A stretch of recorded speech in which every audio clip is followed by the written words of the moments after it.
Hello, and welcome to another week of the Abuse Cartoons live stream. And we're just going to get it started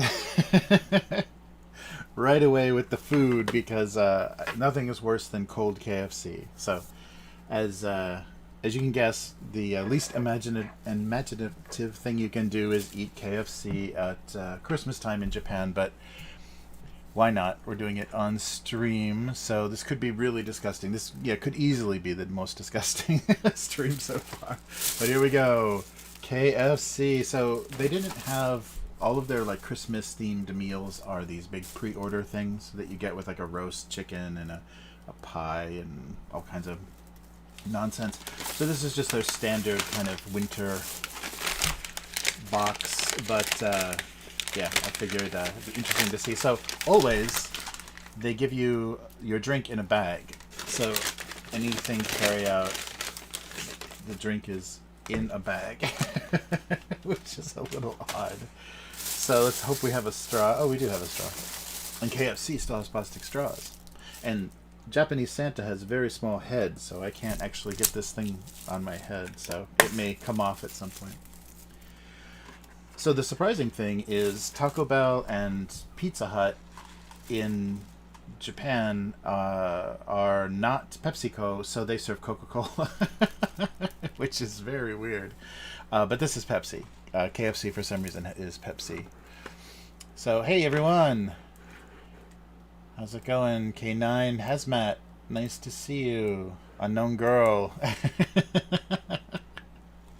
Yes, Colonel. Yeah, that's what they have. These fiberglass Santas in front of all of the KFC. So he's got the white suit on, the white kind of southern suit with the string tie, and they put that weird Santa suit on him. You can see his cuffs from his suit coat from under the Santa suit. But they put that on every year around this time to kind of let people know they're changing and getting ready.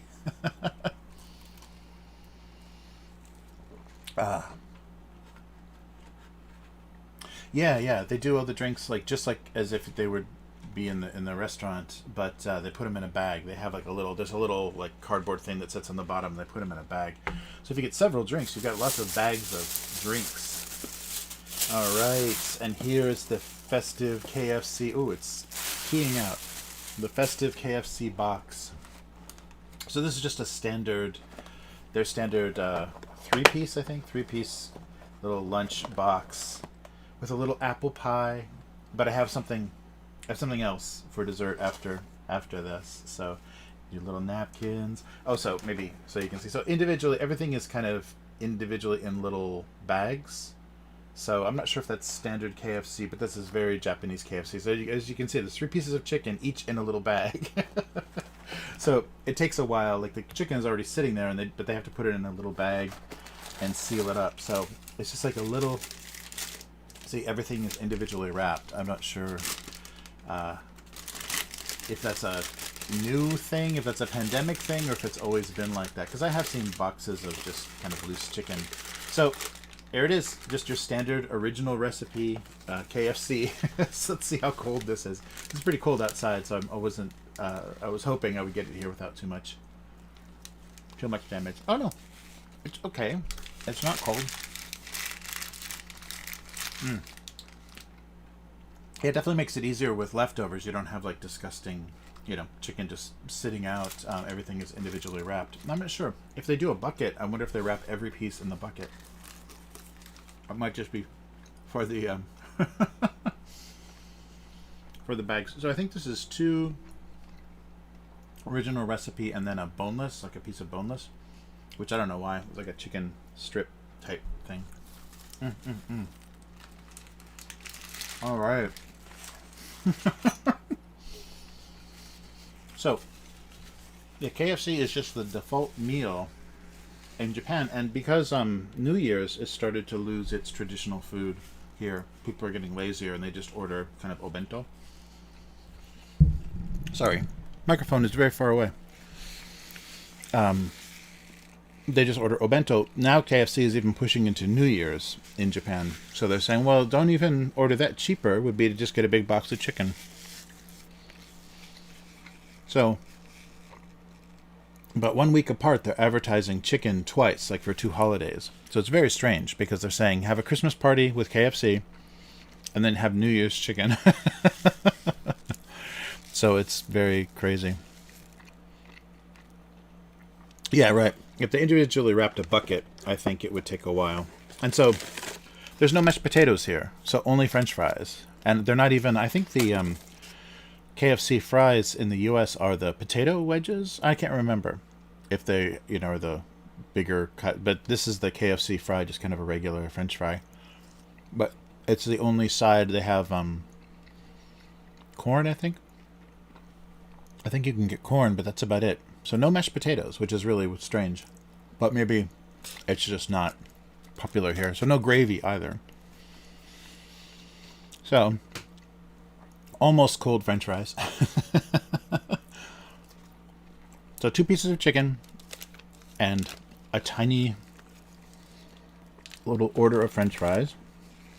Let's see if we can dig that boneless out. Oh, cool. They have twice. Oh, they have both. I just remember as a kid, they may not have these anymore, the little parfaits in the little buckets. The little bucket parfaits.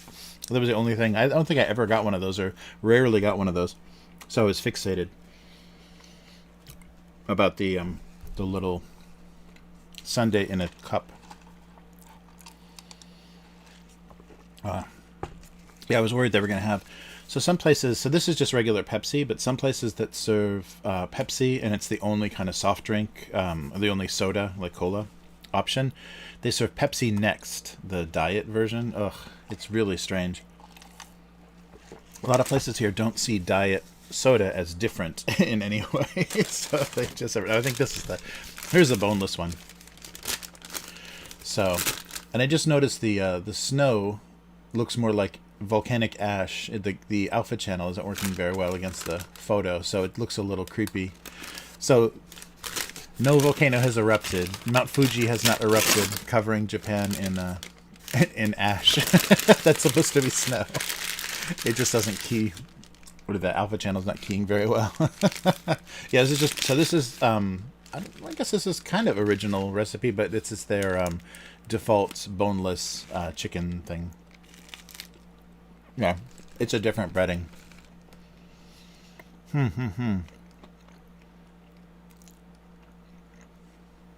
Oh, nice. No, this is a lot saltier. Wow, yeah, they season this, I guess because this is like a pounded kind of pre-made chicken breast, but they salt the hell out of this, or at least maybe the breading is really salty. That's interesting. Yeah, I never noticed. KFC is not that salty. But they're regular. Yeah, that's not very good. It's really, it's really over seasoned. But they have a lot of Asian flavors at KFC. Like they'll do like a spicy lemon, like black pepper lemon chicken and stuff. They'll do a lot of different Asian tastes, mostly Korean kind of styles. So those are really good. Now they just had a spicy chicken wing. They didn't have anything particularly interesting, so I just got original. Yeah, this is much better. The actual like original recipe KFC is much less salty. That whatever that is really really salty and strange. And it's not actually, it's some kind of processed chicken. Wow. And here, oh wow, they're not kidding. When they said mini apple pie, they weren't kidding. And so here, this is a good illustration of what I was like talking about before, where they don't really have apple pies in Japan. Like this is an apple pie.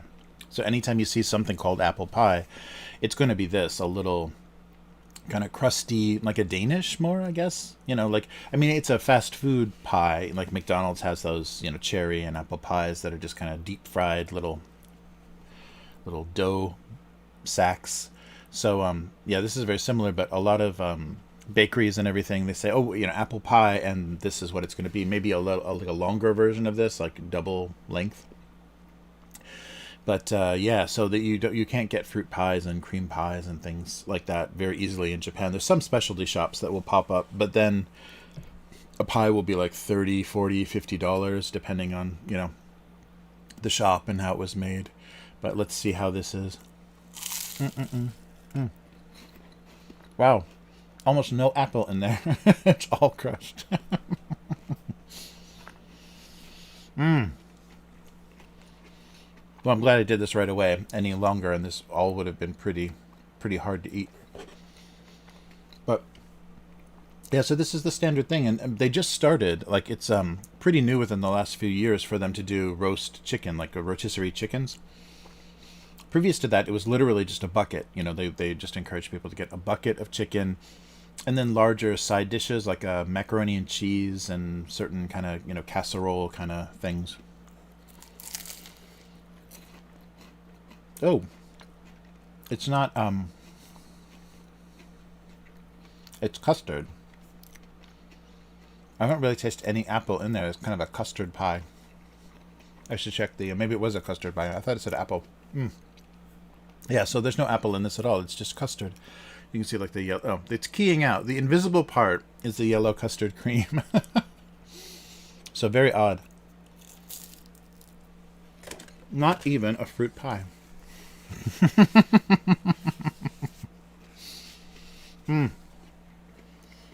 But, oh, and sorry, I'm chewing the whole time. KFC here is actually really expensive. McDonald's is probably the most equivalent to the U.S. prices and most affordable. KFC, this box with a small French fry, a tiny little pie, and 3 pieces of chicken was $10. Oh, and the drink and a drink. So that's pretty pricey, like fast food wise. I don't know if that's the same with KFC in the U.S. But KFC is not cheap here at all. And I don't think you can get out of there without spending about $10. Like, I think maybe $9, $8 or $9 is the cheapest you can go, and that's probably like a kid-sized meal. Or like a sandwich. But everything is pretty pricey there. I'm just really surprised. So I'll try not to pick up the chicken bones I'm trying to eat, so you're not having to look at all kinds of disgusting things.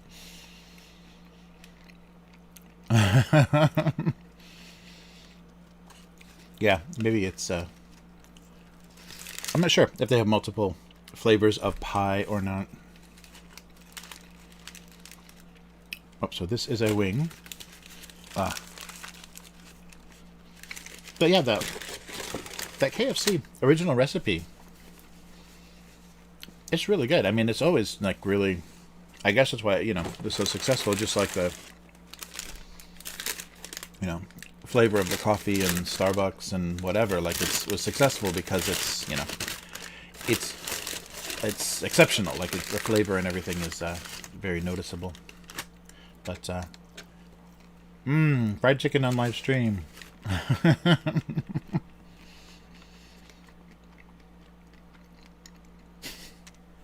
I'm trying not to chew right next to the camera because it's probably not the nicest thing to listen to, but yeah. It's very, a lot of nostalgia. I don't get KFC very often. Maybe once every couple of years, because we don't do it for Christmas. So it's very rare. And most of the time I get whatever the new flavor is, whatever kind of spicy, strange, flavor they do, specialty flavor. Wow. Buckets for $5? Oh my god. Wow. Yeah, that's really good. Yeah, it's strange. I mean, I think it's, it's more specialty here. And this style of fried chicken is very different. This large piece of chicken fried is very different from Japanese karage. So the little, they cut the pieces very small, and or they do the little chicken wings. They'll do those as well. But there's nothing like, there is no place that sells big fried chicken like this. It's always much smaller. So it's kind of a specialty, kind of a foreign thing. Yeah, original recipe. You can't go wrong with that. Wow. Yeah, very. When I was growing up in kind of elementary school and middle school, the only fast food we had until I think right before high school was KFC. Like you could drive like an hour or whatever if you wanted other fast food, but the only thing we had is KFC. And the funny thing is, last time I was back there, the KFC is gone, and it's now the offices for the newspaper, the local newspaper. But it's still, of course, shaped like a KFC. So it's a KFC-shaped newspaper office, which is very odd. But we did get a McDonald's very close to the high school. That was very funny. So, of course, everybody cut classes and to go smoke cigarettes and eat McDonald's. Oh, K5. We'll be right back. So, I hope that wasn't too hard to listen to. But, yeah, that was a very, very nostalgic taste of fried chicken. I guess I have some more potatoes somewhere right now. But, yeah.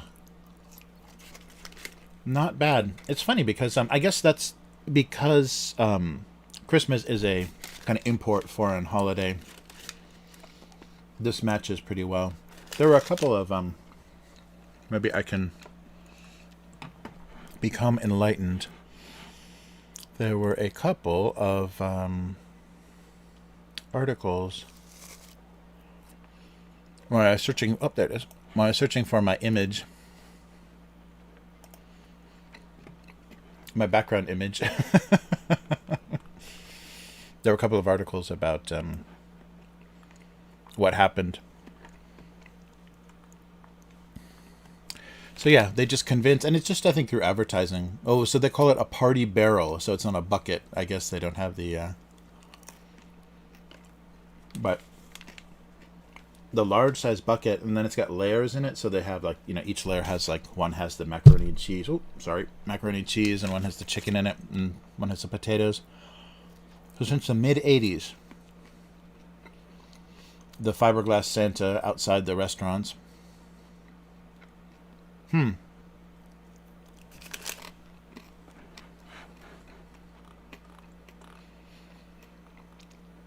So it is really everywhere, yeah. It's all over Japan, and so yeah. When did it? So it's early 70s.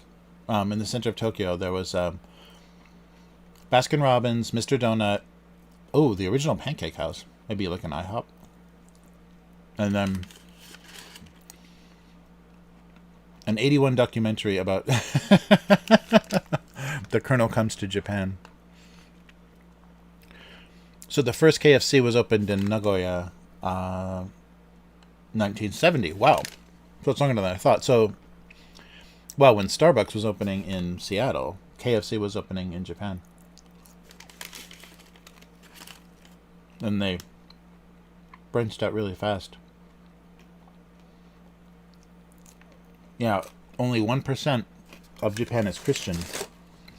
So Christmas is an odd sell for Japan, and I wonder why. Maybe because, they import a lot of Christmas movies and things. So that, people are kind of, they want that kind of holiday feeling that's a little different. And if they've traveled, especially if they've gone to Europe, like, Germany or England around Christmas time has to be very wow, feeling for Japanese people. But, yeah, that's crazy. So, I think it's just, they don't have any specific, I think it's just the combination of this being a very foreign style of chicken and Christmas being a very foreign holiday. Yeah, it's weird though. It feels very familiar. The taste, the taste is very familiar for me. That's very weird. This is a terrible interview. Yeah, it's not very informative. Yeah, very strange. But I can't believe KFC is that old, because most of the I think most of the fast food is later than that. But it really did, make its, kind of occupy a space, which, the other fast food stuff has not really done. you don't have any like connection. McDonald's doesn't have anything except maybe like after school, like high school kids after school go to McDonald's to mostly study. Yeah, it's kind of snow. Yeah, Unknown Girl. It looks kind of like snow, but it's actually is a little ashy looking. So I thought it was more like it looks like nuclear fallout or the aftermath of a volcano. Oh, this hat isn't gonna work. Yeah, and you can't get an appropriately sized Santa hat here. I'm like got like a seam sticking out. Nice.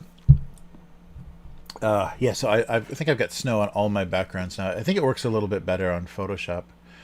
Well, Merry Christmas, everybody. That was yeah, pretty much the same. I mean, I think it looked pretty similar, but this is their and it's gold. It's like a metallic gold color, if you can't see. But that is the standard little box, and then the I guess what they're calling the party barrel with the large size bucket is the family dinner that you can pre-order. I wonder though, I don't think they put a rotisserie chicken in a barrel, so we'll have to see what they actually I think it has to be in like a separate box. All right, so let's get back to the kind of main event here.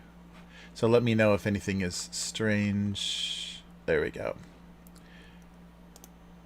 Oh, there we go. Oh, that's not going to be too distracting. It's snowing in Photoshop. Yeah, they were threatening over the weekend that the temperatures were low enough that we might get some snow. I think Kyoto got some snow on Sunday, but we were lucky.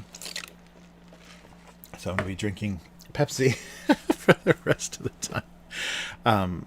Yeah, we were lucky enough to not get, because sometimes that'll get us stuck up on the mountainside here because there's not any good way to clear snow, so you're just going to have to wait for it to clear out. Let's see.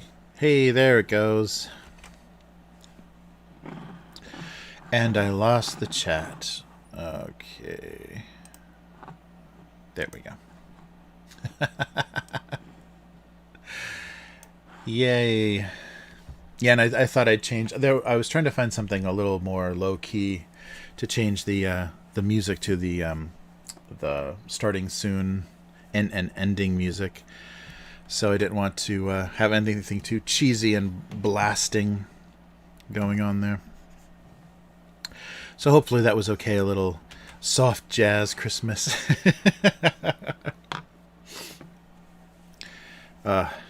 No, I like snow. I like snow a lot. I miss it. Yeah, very much. I like white Christmases and all that good stuff.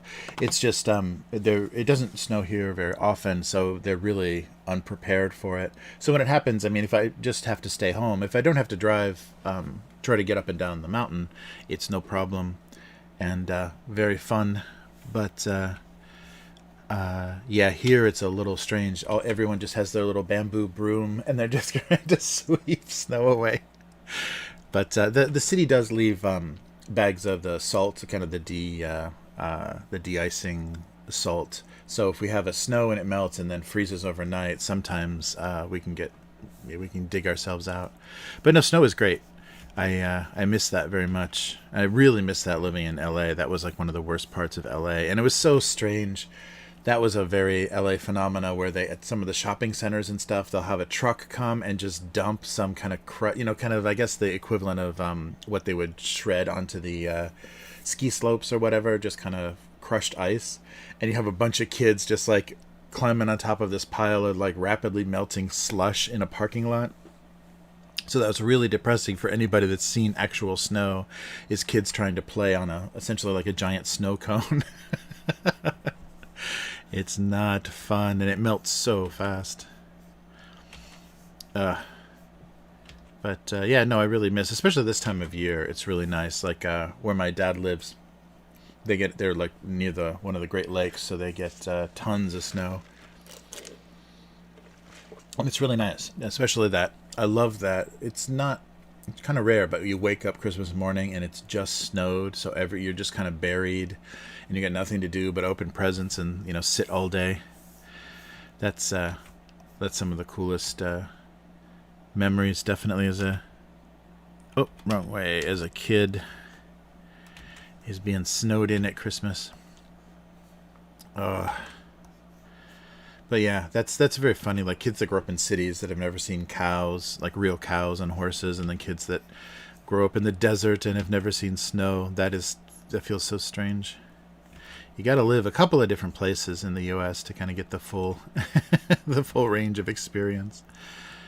Yeah, and already, so when I stopped at another shop looking for a bigger hat, and it's the 21st here, and already all the Christmas stuff is gone. Like they're just done, the stores and everything. It's really funny. Like because it's going on from November 1st, people are just so Christmased out. At least, for decorations and shopping and stuff.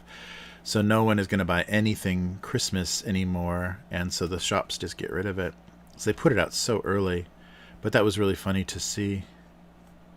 Just nothing left. So there wasn't even a hat alternative. Okay, wait a minute here. This is going to get tricky. So maybe just all of this has got to go. So yeah, that's a funny thing, and I notice that every year, and it's mostly because they have to clear out for New Year's, like all the New Year's decorations and things need to come out, and that's a much bigger seller and much more culturally appropriate. But it's funny how Christmas gets shoved aside so fast every year. That has to be strange for Christians here, like when they started to adopt Christmas as this is not looks like something. When they started to adopt that tradition, but kind of without any of the religion, that had to be strange for Christians here, because that feels nice to be able to celebrate and have decorations and things out when you're going to your midnight mass or whatever denomination it is. But yeah, still it's a very commercial, empty version of Christmas. Yeah, it's funny. And still, just like everywhere else, the Christians are pretty aggressive here. There's a lot of evangelizing, or what's that? Yeah, the trying to convert you. I guess I didn't need converted. I just need to be drug into to one of their churches. Yeah, that was the strange thing too. I was like, for a little while, doing like speaking engagements kind of thing at this English salon. I guess it's on like a European style, just like everybody, all English teachers and people, like not English teachers, but like English scholars and things, like professors, university professors and things that were interested in just kind of enjoying strange, English culture exchange or whatever. They would have seasonal, usually around this time of year, seasonal speakers do presentations and things, and a lot of Christian. There were a lot of the professors, and maybe that was what they're what got them connected to Christianity was English, which is odd because it's not an English religion. I mean, it's not exclusively in English. So it's funny that was kind of people's route to becoming Christian. I don't know what to put on top of the. I think I've tried this a few different ways before. Yeah, and it just doesn't read very well. Maybe something like this might work better. Just a little messier.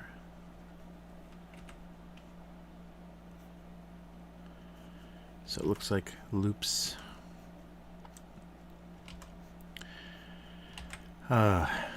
But Yeah, so already Christmas Christmas is over before it's even begun in Japan. That's such a funny thing that happens every year. I know I've drawn Christmas presents before without so much difficulty. All right, something like that. And there's no place for eyes. Maybe I don't need to draw the actual. I can put those in later. Draw the actual ribbons. Hey, Michael Scott, how's it going? Name tag. There we go. Oh, that's a good idea. That'll help cover up some of the the bad ribbons as well. Yeah, do like a... oh, that might be a good character as well. And like a blank name tag joke or something. Just have it say 2 and nothing else.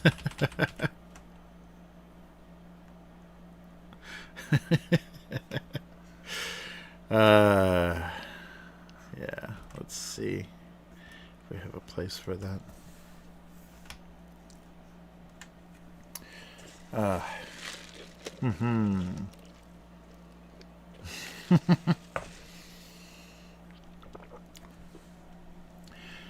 Yeah, the lighter snow effect was almost imperceptible. It looked like there was like weird TV static or something on the screen. So I went with the blizzard, the sideways blizzard. All right. Let's keep thinking Christmassy thoughts.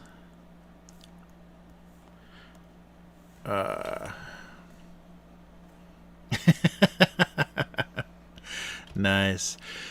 So Japan is so Christmas is a thing, but it's not a religious holiday. It's more just a like I said, a couple's holiday, like Valentine's Day. So very often Christmas Eve, if you're dating someone, you go out to have like a little romantic dinner together, and Christmas Eve is often when someone will propose. So it's kind of romantic holiday, couples holiday, and people often propose, or they just kind of reinforces their relationship, or they break up right before right before Christmas. But it's often a I saw when I was first in Japan, there was like a Hello Kitty sweatshirt or something, and underneath Hello Kitty it says, I hope I am engaged by Christmas. Which I had no idea, like the cultural significance or anything. I think she was wearing a Santa hat, and it said, I hope I'm engaged by Christmas. I'm like, what is that? In English it said that. It's like, what is that about? But I guess that's because Christmas is a couple's holiday. Very recently it's slowly become, kids get presents, and there's sometimes Santas. Some of the foreigners here are like professional Santas, or will do like Santa stuff. So you can go talk to Santa, and some schools as well, like the English programs at schools will have Santa come, and the kids can try to speak English to Santa, even though, why is Santa speaking English? But the country itself is mostly Buddhist, but it's kind of it's a Japanese version of Buddhism, so it's got it like kind of Shinto base. So the original religion, kind of the pagan version, like if you're talking like in terms of Europe, the pre-Christian religion, which is not Christian here, the pre-Buddhist religion was Shinto, and Shinto was kind of a nature religion. But what Japan did, instead of completely eliminating that original religion, they kind of blended the two, and so there's a lot of things that are different about Japanese Buddhism, and I'm not any kind of expert about it, but I know that some of the beliefs, and maybe that was part of helping the adoption of the religion, just like how they, with the Roman, like the Roman Empire, put you have a winter festival. Well, guess what? Jesus was born on the day of your winter festival, so you can celebrate Christmas. I think it might have been the similar thing to get more people to adopt it, especially in the countryside, as you kind of blend or overlap things and say it's the same holiday. Just celebrate our holiday. It's just like yours, so don't worry about it. There may have been some of that. But it's different. Like the flavor of the religion is different from like Korean Buddhism, Chinese Buddhism, or Indian Buddhism because of that original kind of nature religion. So if you've seen any Miyazaki movies, the kind of neutral, like the not really good and evil idea, and the idea of everything kind of having a spirit, like especially in Spirited Away or Princess Mononoke. Those movies both have very strong kind of Shinto morality, where something isn't evil, like nothing is evil. Things are corrupted or disturbed, or you know, have been pushed to behave a certain way, but nothing is like morally good or evil. It's just nature. So nature is not good or evil. It just is. And so that if you've seen any of those movies, you can kind of get a sense of how that feels in a culture. So there's not like, it's not so, you know, the light versus the dark kind of idea that Christianity has.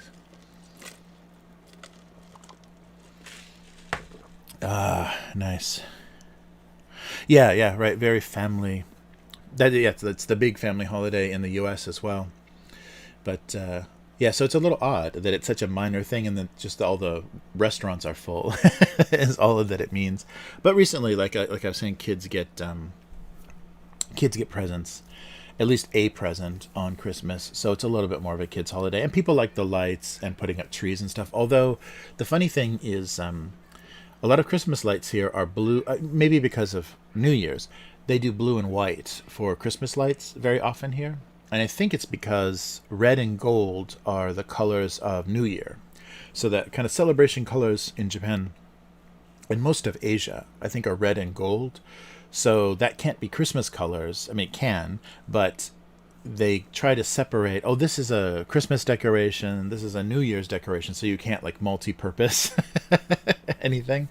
And so I'm surprised when they do public lights and like they decorate trees or they put lights out in public places in Japan, it's very often blue and white. And I think because, you know, that's like snow or winter looking, but they don't associate red and green the same way. And I think because they want red to be the New Year's color. So yeah, it's a funny, a funny difference, and it's very commercial. Yeah, you can really feel the you know, trying to sell things and the angle behind all of that.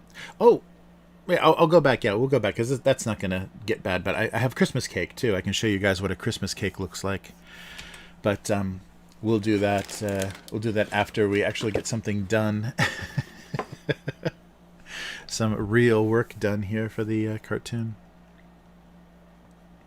Yeah, definitely. They're always thinking about not letting you. And that's funny though that they're trying to. They keep them very distinct as far as the look and feeling and decorations between Christmas and New Year's, but KFC is trying to like get in on both. They're like, yeah, chicken. You got to have chicken. You should just have chicken all the time, everywhere. Yeah, it's very funny.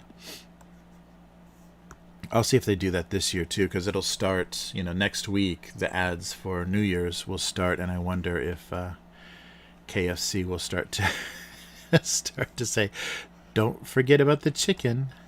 It's your cheapest option." But all of the convenience stores and department stores here start to have pre-orders, like starting in November. It's like 5 leaves, isn't it? Pre-orders for the kind of fancy obento, the boxed lunch thing, for your holidays. So for both New Year's, or for New Year's, and then the only pre-order is that what a poinsettia looks like? Is Christmas cake. So you can get really crazy elaborate. The one I have is just a very kind of grocery store example, but you can get really elaborate Christmas cakes with all kinds of like marzipan and like frosting decorations, like cream, buttercream, little snow drifts and things, and trees and all kinds of like elaborate decorations. They get pretty extreme. Let's see if I can. Oh wait, there we go. This way. Change the shape a little. Oh yeah, that works. That kind of works. Nice. Yeah, I'll fill this one in so I can overlap. Not black. There we go. Yeah, nice. Uh, you're right. Yes, I'll have some Christmas cake for actually drawing something.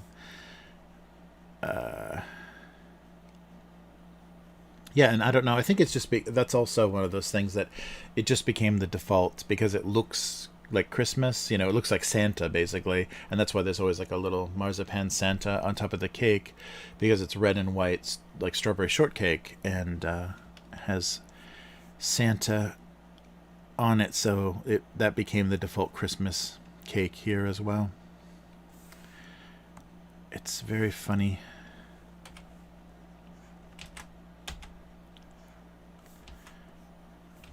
So put this behind. There we go. I don't know.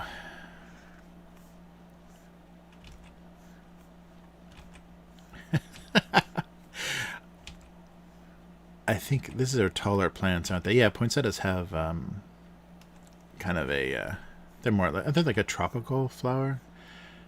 There's something strange, so they have like more of this going on, and leaves. I don't know. Okay, I don't think I'm going to draw plants because I have no idea what they're supposed to look like.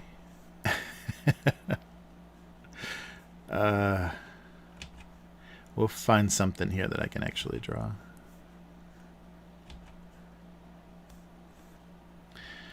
All right. Hey, Yum, how's it going? Yeah, nice Japanese-sized hat. It's kind of like a almost yarmulke-sized. It's a very... Maybe it's just they only expect kids to be wearing these things, so they don't have to make them any bigger. Yeah, whenever you see... So very often sizes in Japan for, hats and, glass or like sunglasses or like everything is just free size. And free size means very, very small in Japan. Always their one size fits all is a very not fitting size. So I think I'm the victim of a one size that doesn't fit. Alright, so I've done too many lame fruitcake jokes. What's another? We can actually have a log posing as a dessert. An actual log.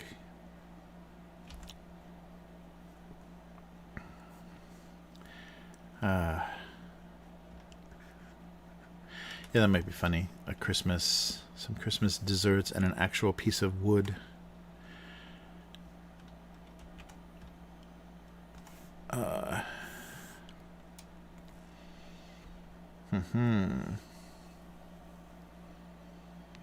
Oh, nice. Yes, they have. Yeah, because they're pet crazy here. They definitely have a lot of holiday costumes for your pets. Yeah, I think this would probably fit a dog better than it would fit me. A dog or a cat. All right. Yes, some other Christmas type things. What are cupcakes? Kind of. Christmas cupcakes. Uh-oh. What's going on? There we go.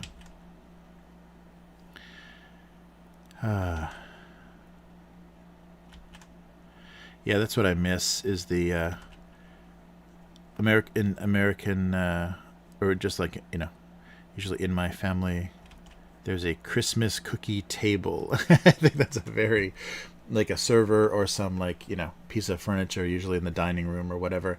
Neighbors a lot of times will bring plates of cookies to each other, or if you have like little get-togethers, people bring big trays of either homemade or store-bought cookies, and so you have like this repository of like surplus cookies. So there's always a cookie table for all of the holidays, and then so you visit a lot of relatives as well, like usually after between Christmas and New Year's, a lot of relative visiting and extended Christmas dinners, and always that cookie table is there. I miss that very much. Yeah, that's something because especially when I came from Los Angeles back to the Midwest, like my sleep schedule was a little bit screwed up, so I could just be up in the middle of the night raiding the cookie table.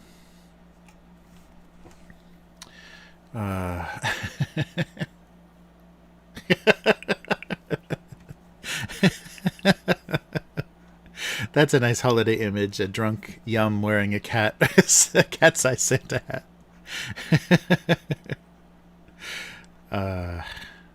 Alright. Some other, maybe just like a cookie type looking thing.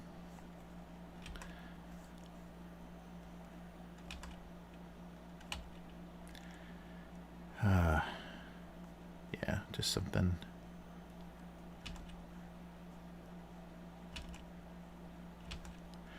It doesn't look very appetizing, but something like M&Ms or something. Oh yeah, that's right. I haven't had a cookie with M&Ms in it for a long time. I should make that, because you can get M&Ms here, so I should make M&M cookies.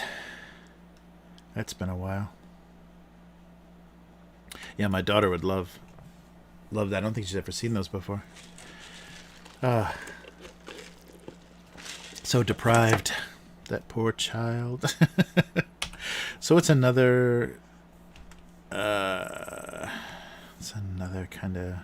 maybe just some kind of... this kind of thing. There's always... yeah, that... mysterious Christmas ball of something, you know, like a rum ball or a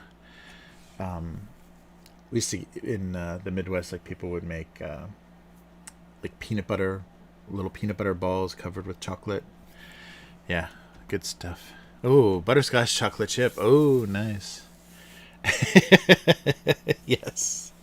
Yeah, you got to have a lot of baking neighbors, and then you can have a cookie table. And then in the middle of the night, you can creep out, and it's always like, because it can't just sit out.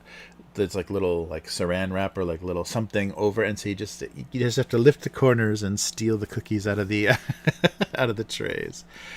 You kind of like, it has that look of like a bake sale or whatever at a school. All right, I think that'll work. I think. Actual piece of lumber, or not lumber, but just wood will make a funny Christmas deal there. All right, let's get rid of some of this stuff. Those presents were very disappointing. All right, something like this.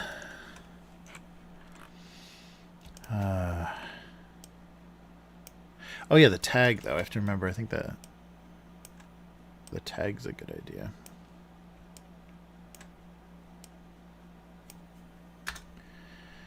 All right. Oh, gingerbreads. Yeah. Nice. Oh yeah, I should probably... a gingerbread cookie is a good... I don't want it to pull the focus though. Too much. Oh, I think I'll leave it like that. Maybe I can do just a gingerbread only joke. Oh, I don't want to do a gendered gingerbread joke. All right, something like that, and then I'll switch over. Oh, but let's find that name tag. Yeah, let's put this on the other side as well, just in case I think of something.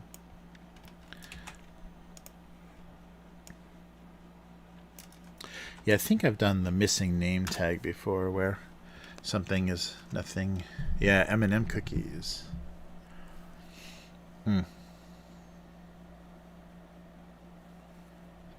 Oh, nice. Wow, yeah, pre-made. Yeah, I don't think I've ever had like a pre-made M&M cookie. They could definitely get the correct number of M&Ms in every cookie.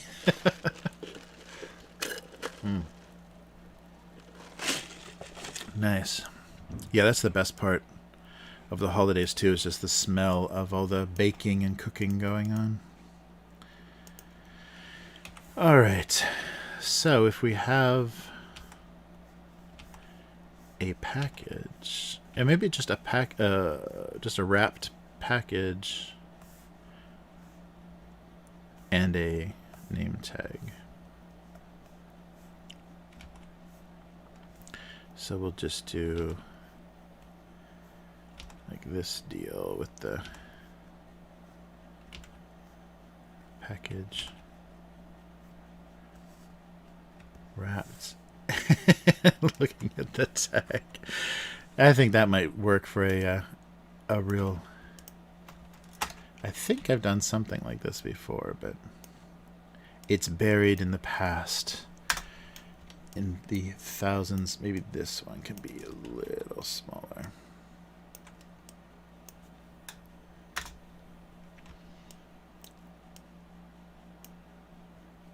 All right.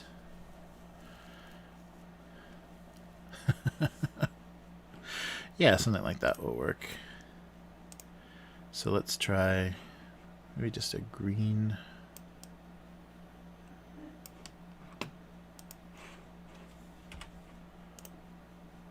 Is that a Christmas? Yeah, that's a Christmassy green. And we'll do like an off, like a yellowy card color.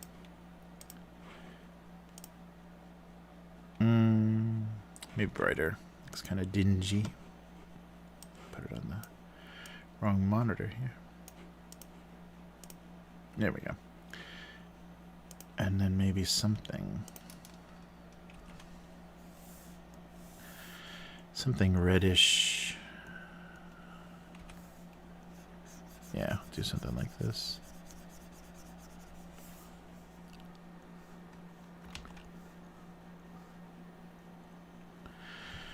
Is that gonna work? No, of course not. Oh yeah, not even close. Not even close to being closed off. There we go. Yeah.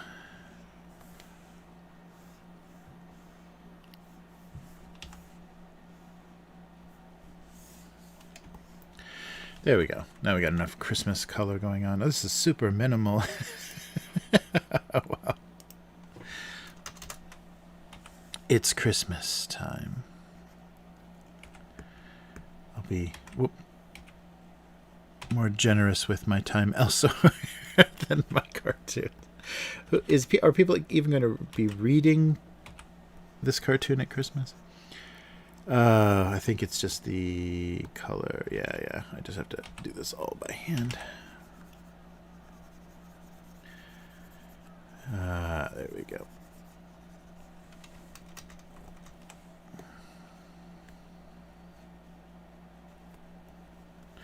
Yeah, and of course, because of the situation, we have very minimal Christmas activity anyhow.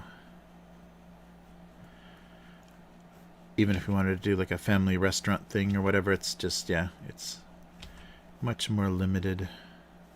There we go. And then, maybe I should do maybe most of the tag in shadow, so it's more mysterious.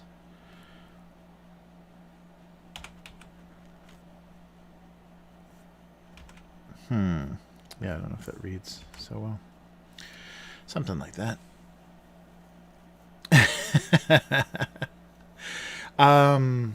It's gender. So there's already some laws that are pretty firmly established in Japan as far as transgender. So legally, you can change your gender.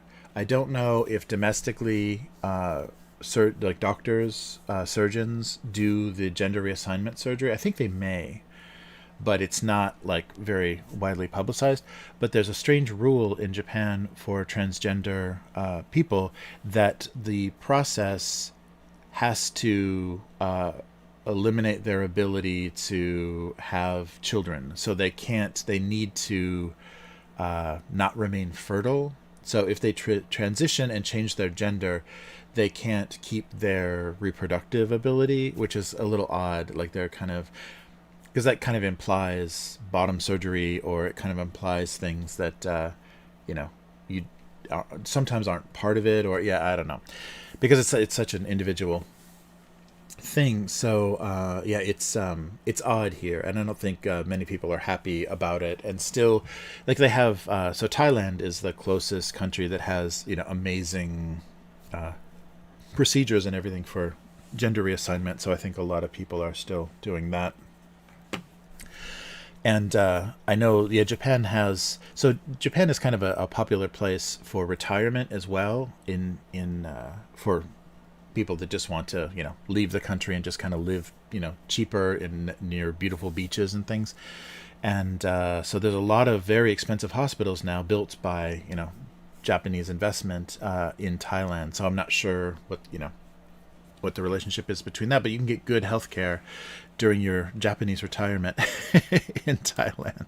As far as I know, that's just what I've heard. I don't have any personal experience. It's all secondhand. But so the gender issue, because Japanese is not gendered and you don't use pronouns, like pronouns almost don't exist, then there's no pronoun issues. Like you very rarely, just the basic idea of Japanese is once you've stated the topic of a conversation, then everything you say after that has no subject. So it would be if it's the equivalent of if you said, Bob is my friend, and then you would just say, is tall, is smart, goes to this school, lives in, you never have a subject again. You just, every other thing, it's just the subject is implied. You don't have to, like in English, keep saying he, when you're talking about someone. And so then, pronouns don't come into it, because you don't have to declare a gendered pronoun, because you don't even use a pronoun once you've said the name of someone, or the whatever the place or whatever you're talking about. For the rest of the conversation, it's just implied. So like they're trying to impose those things on gendered languages, like the Latinx being a way to hide the gender of nouns and the gender of the language. It's the same thing. It doesn't work here. That kind of controversy doesn't work here. But there is a growing LGBT community in Japan, and like there's been pride marches and things, and I've seen posters of support as well. So it's not it's very slow here. Like everything moves very slow as far as changing with the laws are always very far behind what society is doing here. But when it changes, it's very permanent and very complete. It's not going to be a something that kind of comes and goes. It's not going to be a thing that's ever threatened. So once Japan decides that that's that they accept that, then it's going to be very standard. So there is already in some of the kind of areas of Tokyo, they already have officially, like legally adopted the domestic partnership. So that's a very big step, because Japan has a very rigid way that you have paperwork for your household, and it says who the head of the household is. And so, because it's very often a man, or it can be, of course, a woman, like a surviving mother of a family or divorced woman or whatever. But there's almost like this weird like family tree that is a piece of official paperwork that every house has to have to kind of indicate, maybe for like tax purposes and the structure of like responsibility or liability or whatever of things for insurance and all that. So they are using that as a way to stay very traditional and not have to adopt any new ways of thinking. So I'm sure in universities, I don't know, I'm sure in universities there's, discussion of gender issues and things. But just as far as I've heard, like in the very, basic levels, I have, a lot of gay and trans friends here, but it's not a completely, like I think they'd be much more comfortable in their home countries for the most part. because Japan just doesn't have any response to a lot of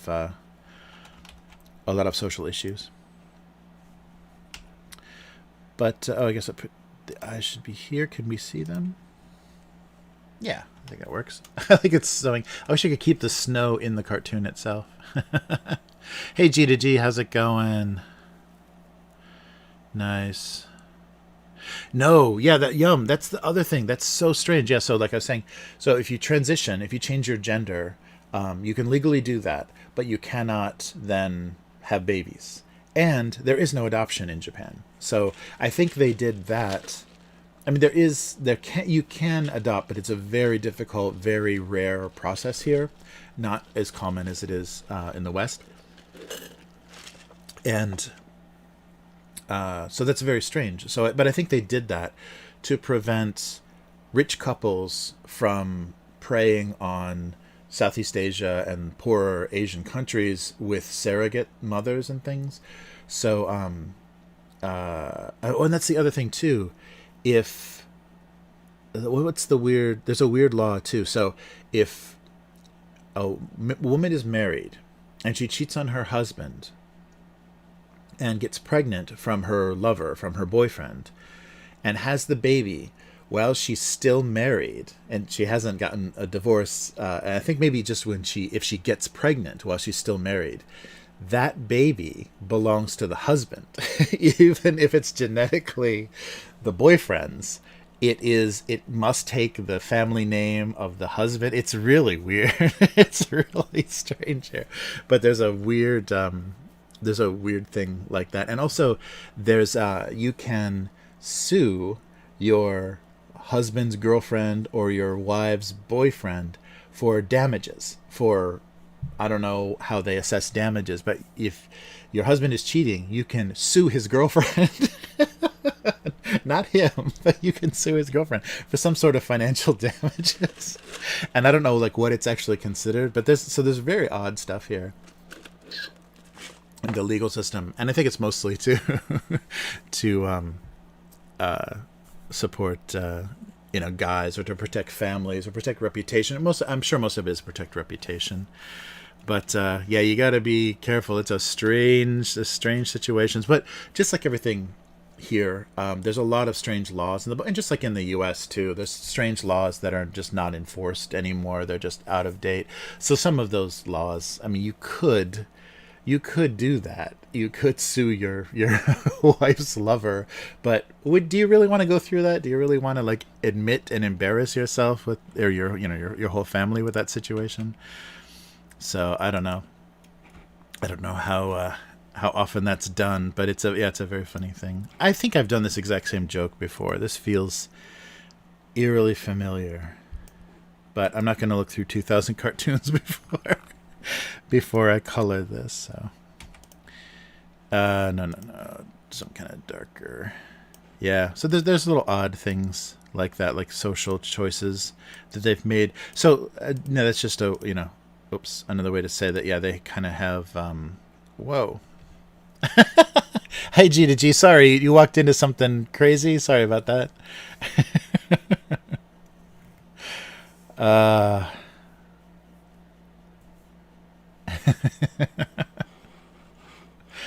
Sorry, I'm in the middle of a we're just talking about gender issues and adoption then. Yeah.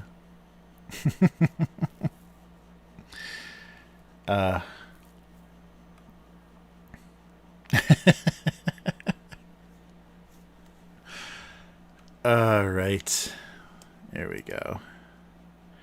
So yeah, it's funny, and how each kind of culture decides their way of doing things. So not too yellow, but lighter. Maybe actually more red might work. Yeah, there we go. Maybe that makes more sense.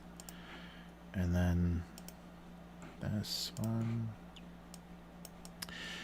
But yeah, and things are definitely changing. And so I think fewer, because it used to be in restricted cultures like that, like, you know, Muslim countries, and I think a lot of Asian countries, if you were gay, you couldn't come out. There was no coming out. And if you wanted to live openly, you probably had to do that in a foreign country. And I think that's becoming less and less the case.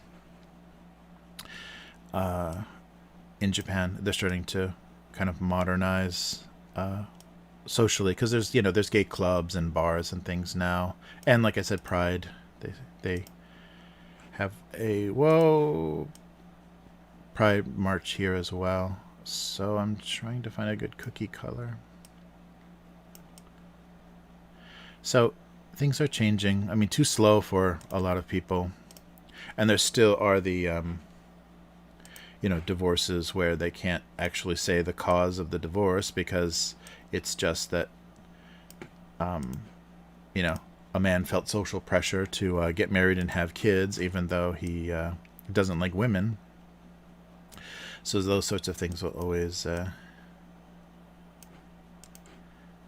keep happening, even if I think even if things are more open, just because there's a lot of social pressure.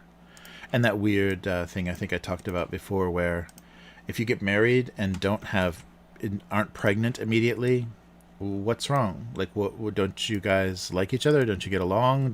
Does one of you have a medical problem? Like, it's just instantly assumed that that's why you got married, is because you want to have children as soon as possible. So if you don't, people get really strange. What color should this be? Maybe bluish? I don't know. Yeah.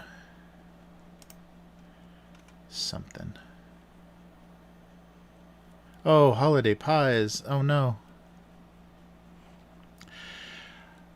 Yeah, they have just odd at McDonald's. I'm talking. Yeah, if we're talking McDonald's, they have just strange. Oh, maybe like this color, and then I'll do some white on it.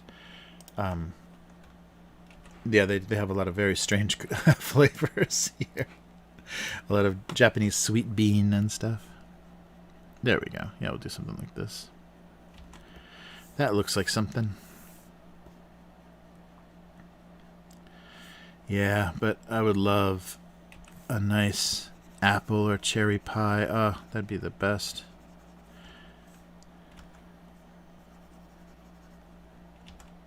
Yeah, there was a kind of a pop-up. One of the times I was in Tokyo for a comics show, there was a little pop-up store that had like, you know, slices of pie, traditional like fruit pies, but they were like $8, $8 or $9 a slice. It was crazy expensive, but good. Okay, so red, green, orange, maybe like a bright orange, and yellow. Whoops. Or maybe just it's Christmas, so maybe just red and green M&Ms. Or red and green outlines. Come on. Let's see if I can do this here. There we go. Oh, and I can put some... What's going on? I thought it was... There we go. Put some stripes on the cupcake paper. There we go.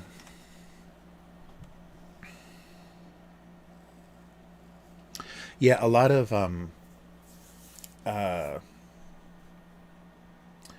shrimp burgers. They just take a bunch of shrimp and kind of deep fry it in a little patty. And yeah, so fish and shrimp burgers are occasionally, yeah, oddly available. And what else? Yeah, but there's a lot of like odd seasonal stuff. Like they always have a I mean, this isn't that odd, but for the kind of moon season, the fall, they have like a moon holiday.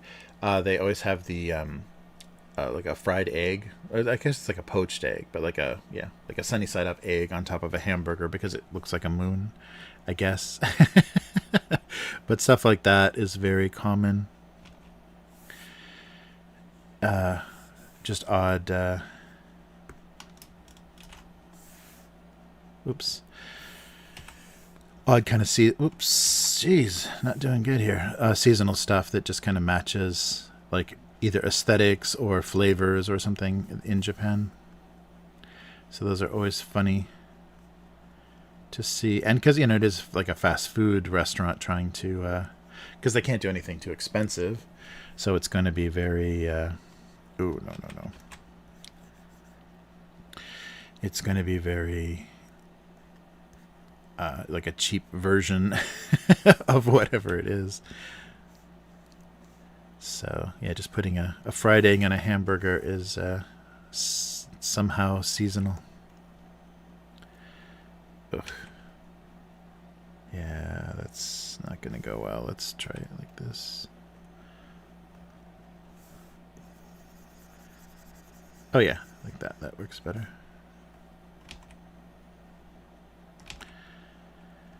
All right.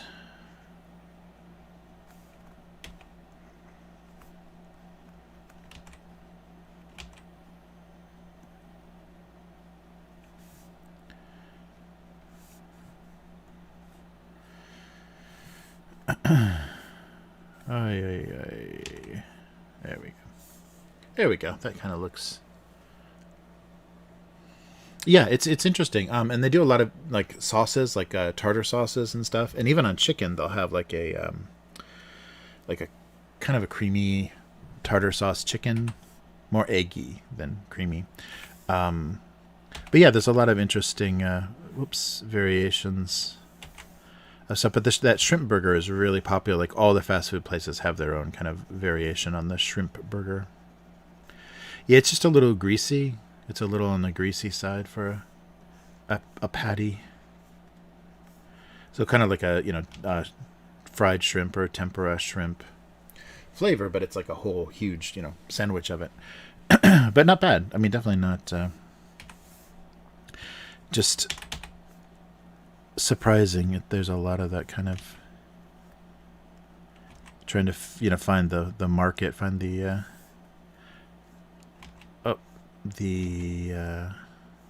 palette, fit the Japanese palette.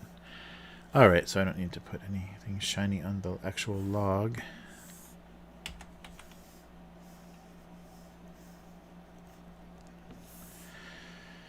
There we go. It's just an actual piece of wood.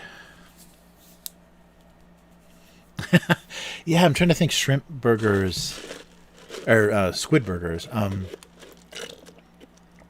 I think squid it's hard to prepare cheaply.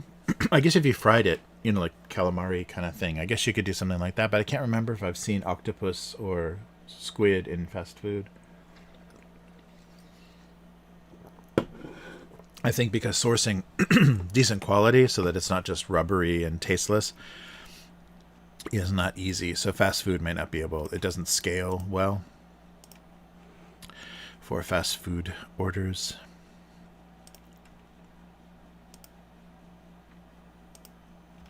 All right, the suspicious looking non-dessert.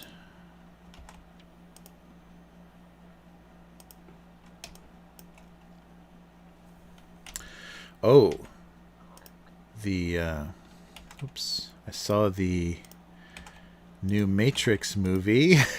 It's out. It was out for like 5 days. I think in a lot of Asia, it was out 5 days early in a lot of Asian countries. So Japan got it rarely. Like they rarely get things early, and so Japan got it early. I'll just put the eyes here so you can actually see them. Maybe not. It's just something. And it's a really weird movie. It's really funny. So, like, really, really self-indulgent.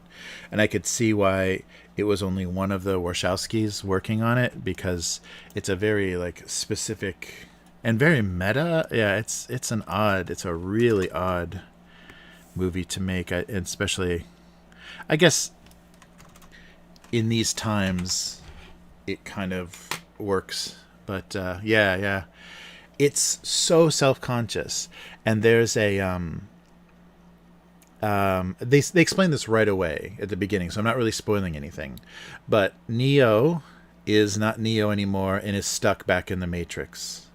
And they kind of really half-assly explained how this happened, but Neo doesn't know who he is anymore, and he's a world's most famous game designer, and the game that he designed is the Matrix.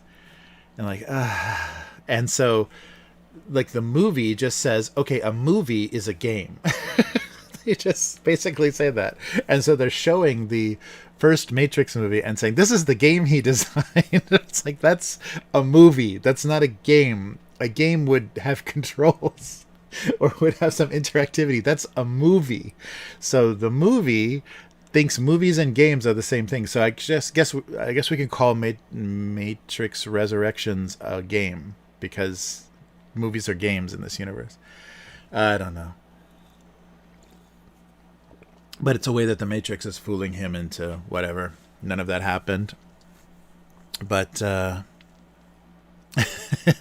it's really odd. So there's a whole sequence at the beginning where they're basically, the company is asking Thomas Anderson, the greatest game designer in the world, played by Keanu Reeves, to make a fourth Matrix game instead of a movie, which it would be, but in this world it's a game, and he doesn't want to do it because he did a trilogy of games and they're the most popular games ever, and he doesn't want to do it anymore. So there's this whole like writer's room kind of pitch meeting session where they're talking about what the Matrix is, what it should be, and what this new game should be. And basically they're talking about the movie that you're watching, and it's really uncomfortable and very, very strange. So I don't know. It's like the creator of the Matrix, one of the creators of the Matrix, made a fan film, or like not a fan film, but I guess a fan film in the way that it's just like, it's so in love with how amazing the Matrix is. It's very odd, but it's also very kind of exploring that weird idea of,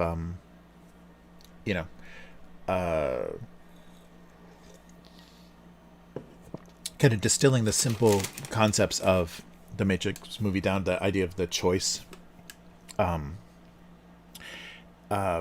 the red and the blue pill and stuff. And so it's I don't know. It's odd. It's so unnecessary, and the action is terrible.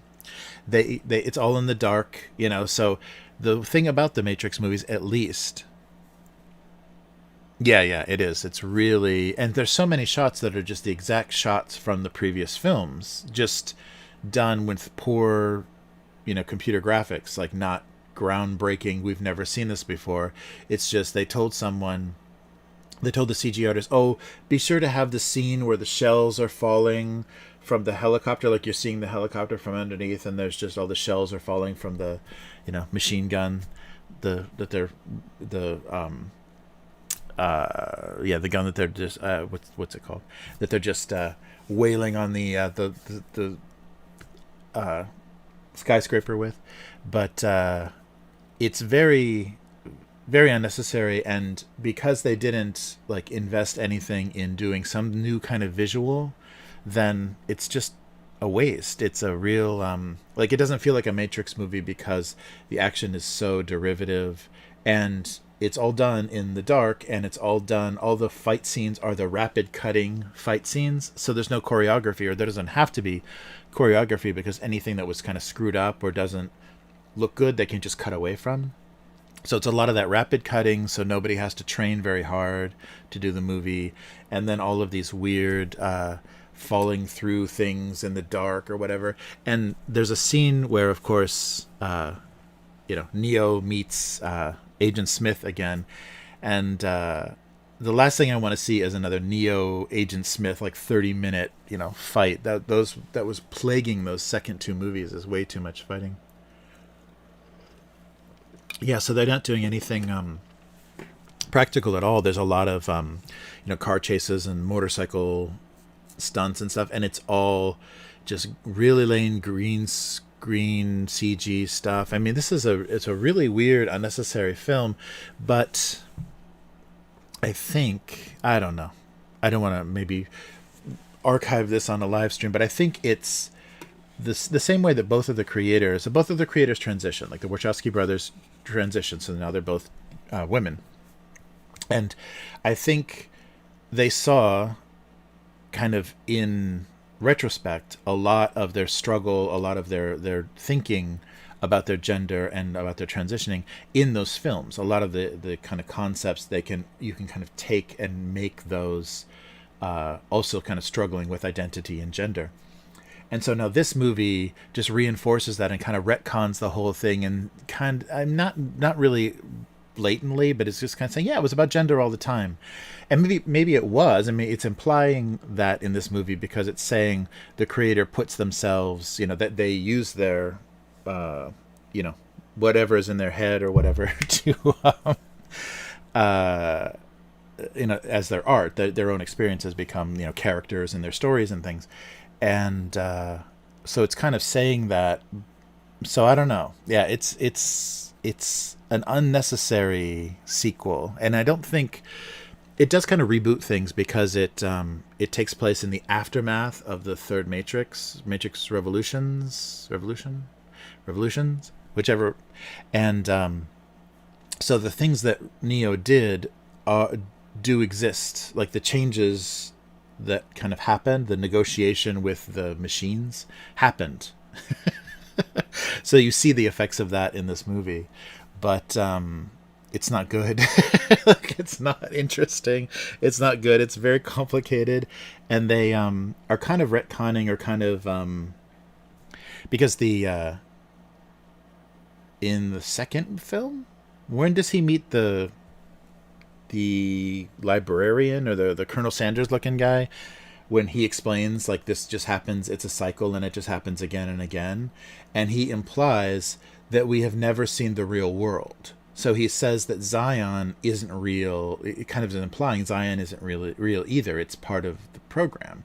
And so the machines destroy Zion as part of this cycle. So we may not have ever seen the real world, and that's why characters can move. That's why Agent Smith, like, moves into the real world.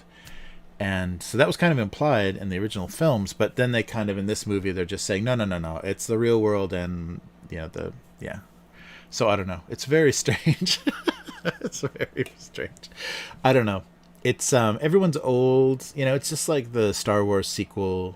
It's like, do we really need to see in graphic detail how old Harrison Ford and Carrie Fisher and Mark Hamill are? It's the same thing, like seeing, Keanu playing, and he looks great for his age, but playing himself so much older, and he still he's playing the character the way he did in the first movies, so it's youthful, it's very wide-eyed, and like, oh my god, kind of so he's doing that character again,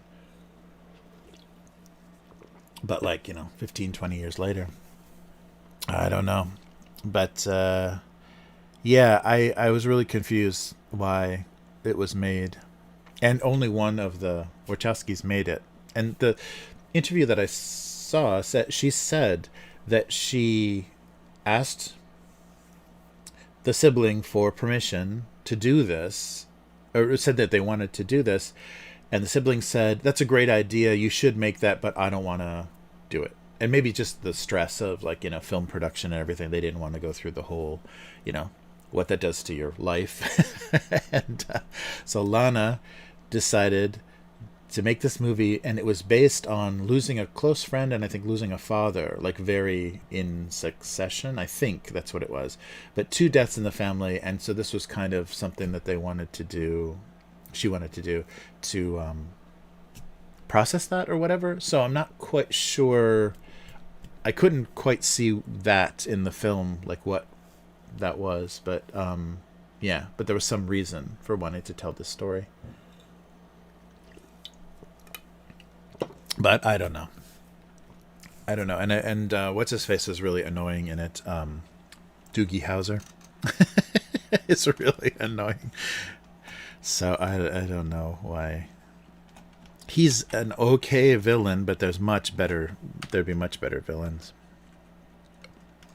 Oh, maybe you don't know it, but he is. He's working. He's working for the the system. I forget what they call it. They keep calling it the suits. Like it's a very odd the way the terms that everything are put in.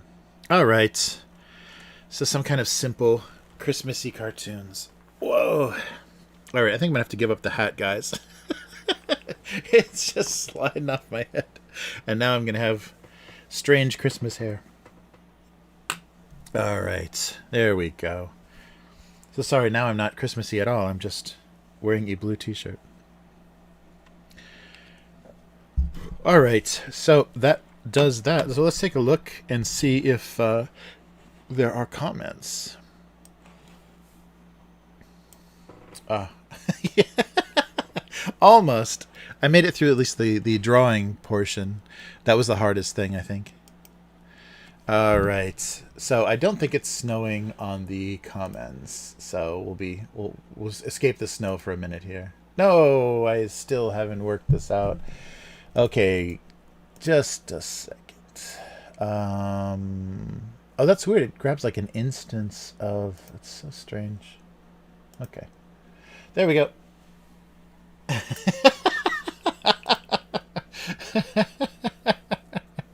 It's ashes. It's the ashes. I'm outside a crematorium. The bodies are being burnt before Christmas. Oh, man. All right. There we go. So, let's see here. Okay, so we've got 16. Let me refresh and see if we've got today as well. Yeah, we do. Let's see if people are home for Christmas reading their email. No, they're not. So no jiggle comments yet. So if you remember, they were all secretly envious of the jiggle. We'll see. We'll see how Go Comics goes with that next week. Okay, so we've got a comment. The included cup felt like nothing more than a glorified cap. So December 16th. And we've got Ed going, the truth hurts. Nice. And let's see where we are here. Oh, yeah, so this breakfast was delayed because of someone's reluctance to become pancakes. It was the bad eggs. Nice. Don't get all in a flapjack. Right. Nice. One more. I think we've seen this. Oh, right. Overdoing the season. All right, holiday bathroom cleaner, toilet paper, and hair removal kits were unnecessarily festive. How about some random... Oh, there we go. There's a classic fast food debris cartoon.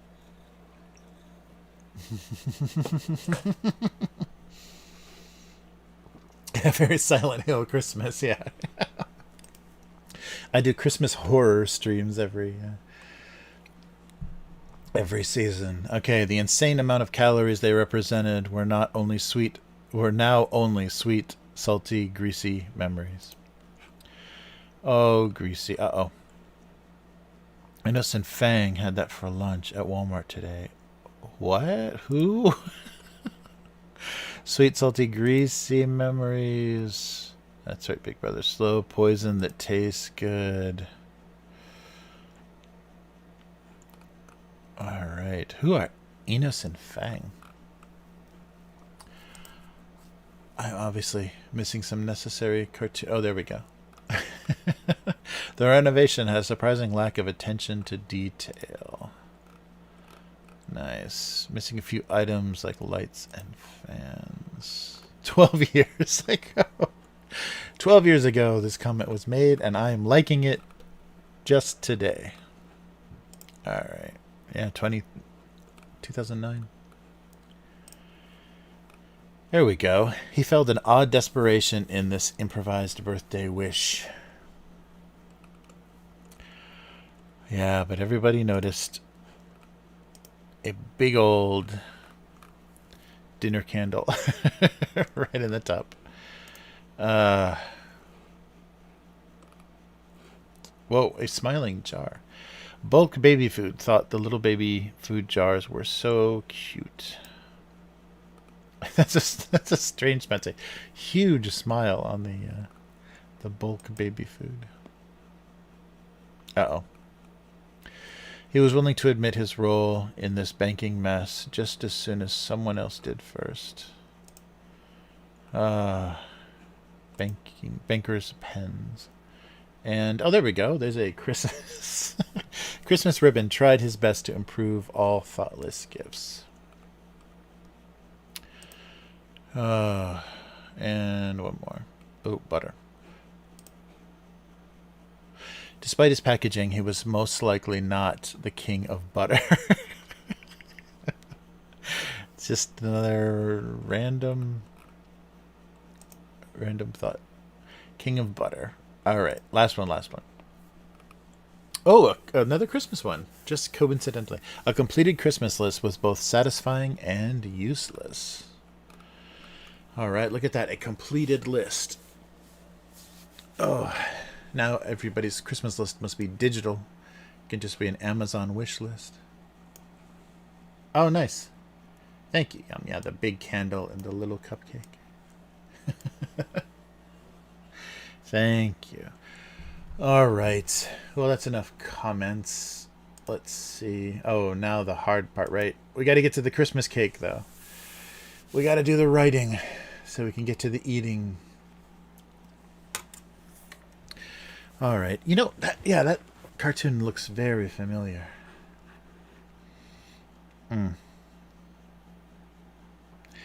So a blank name tag, a nameless name tag.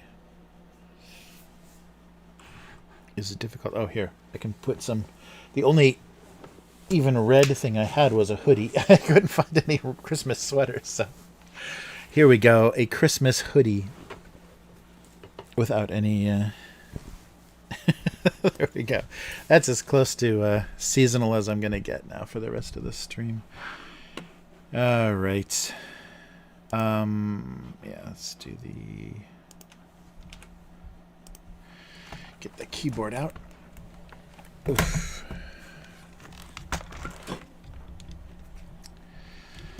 There we go. Oh, now I can put the chat somewhere I can see it. So does anyone have to travel? I guess, yeah, that's still not on the table for most people, is it? Traveling for the holidays. That's so depressing. This is our second Christmas of no Christmas. Oh no, what happened to the I think the chat is screwed up. I'll go to the source here. Yeah, sorry, the chat isn't updating, so I'll go straight to YouTube. Oh, there we go. All right. What a mess. Yeah, that weird little hat has already made a mess. All right.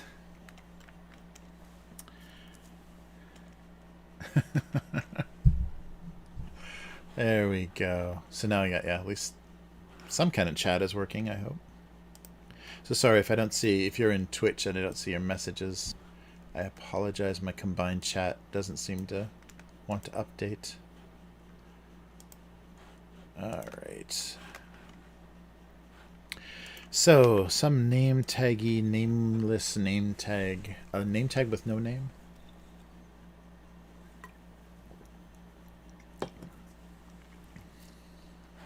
How about holiday uselessness?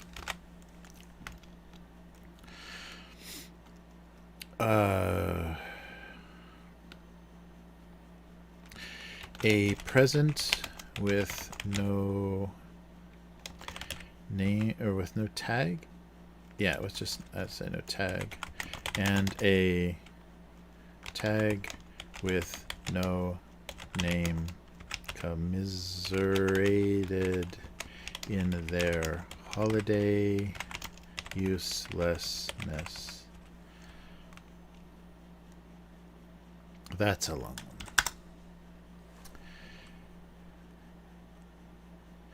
Holiday uselessness. I like. Oh, that's good. That's good. Family nearby is a good thing. Yeah. I hope people can have some kind of normal holiday. This is just getting crazy. that yeah, people are expected to just just skip one more, just one more. Oh, and maybe next year too, but we'll let you know. Okay, I just wrote a novella here for this, so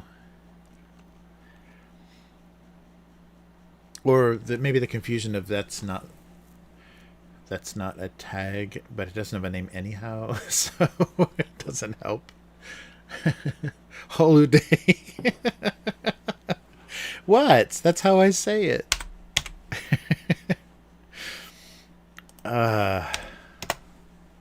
I put the U in holiday. Okay, a present with no tag. Yeah, maybe a gift. A tagless gift and a nameless tag.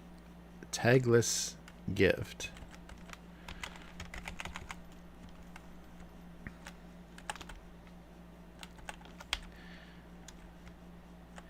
And a nameless tag.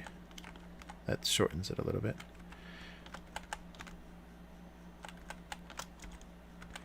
Commiserated in their holiday. Oof. Yeah, that big word's gonna make it not break very well. Tagless gift and a nameless tag commiserated in their holiday uselessness.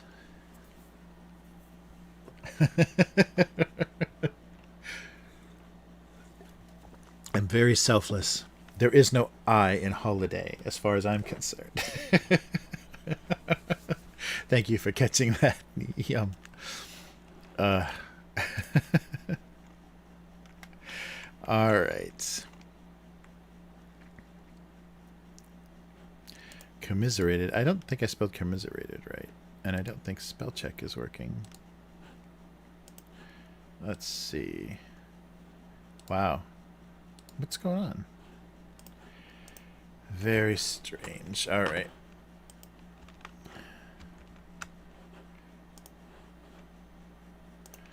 Oh, it's still snowing at least. There we go. I'm having a heck of a time here. So, oh, 2 M's. Yeah. Commiserate. Makes that word even longer. A tagless gift and a nameless tag commiserated in their holiday uselessness. Holiday... Is it uselessness? Oh, don't worry. The comments on Go Comics will... The first commenter will be like, doesn't anybody edit this garbage cartoon?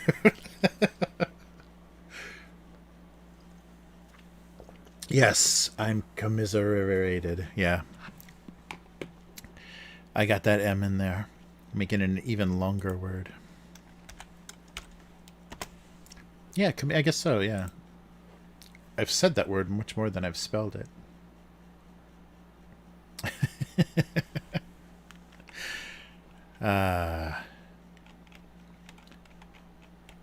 Tagless gift and a nameless tag. Commiserated in their holiday uselessness, but also kind of just being stuck, like holiday limbo, holiday yeah, because they can't function anymore, right? They don't mean or do anything. I guess the tag could still be used. Oh, I just don't know. I'm afraid Yum's getting evil for Christmas. Holiday. K5 uh-oh. That's right. K5 wants to do some holiday banning. Purgatory is good. Yeah. Holiday purgatory. I like the sound of holiday uselessness, but the meaning isn't so strong. Commiserated in their holiday uselessness. Purgatory. Yeah, purgatory is good. Holiday hell. Holiday... it doesn't need alliteration.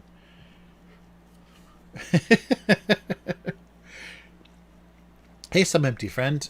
How's it going? Oh, it's a lost opportunity. Nice. Oh. Yeah, they tried to, or just trying to figure out how they could make this relationship work. Or yeah, just a holiday hookup. There we go. Might find some usefulness, find some, or it was fate that they met. A tagless gift and a nameless tag. Felt it was fate that they met. No, but it's, yeah, with a name doesn't help. Nothing helps anything.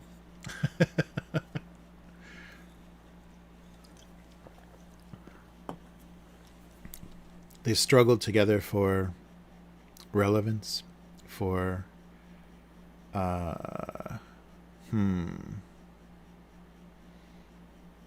struggled together for holiday meaning, holiday purpose. If only.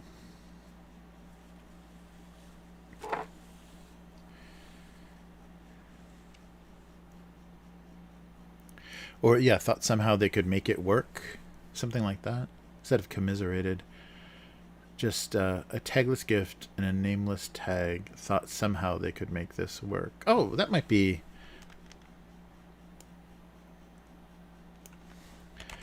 Thought somehow they could make it work.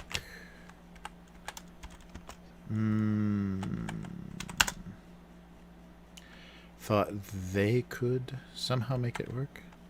A tagless gift and a nameless tag. Thought that somehow they could make it work. I don't know.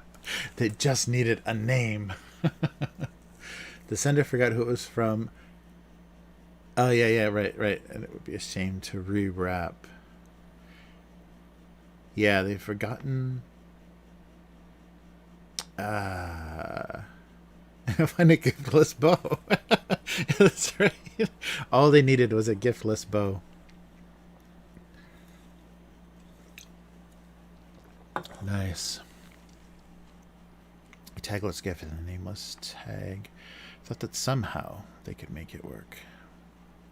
Or something about saving Christmas. No, they could rescue Christmas from... Oh.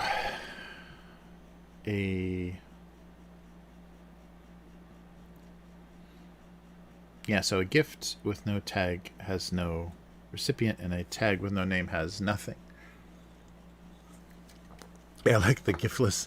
All they needed was a giftless bow.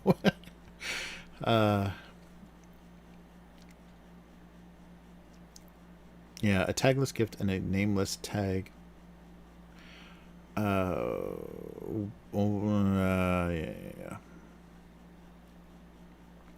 I thought that somehow they could make it work. Something like that. Yeah, I like the doomed relationship or the bad idea to be together kind of thing. All right, let's do some cookie jokes and see if I can make that work later. Envious of the jiggle. To be lonely, nobody... Yeah, out there. Yeah. I like that. Yeah, the unnamed...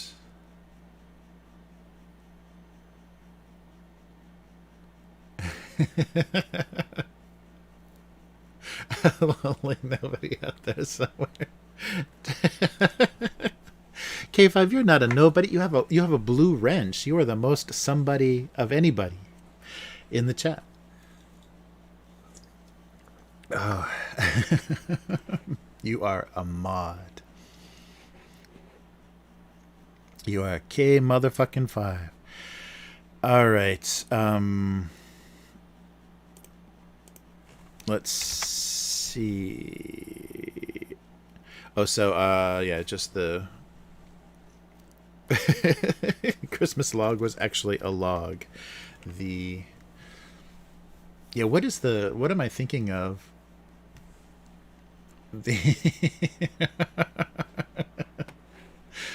What is the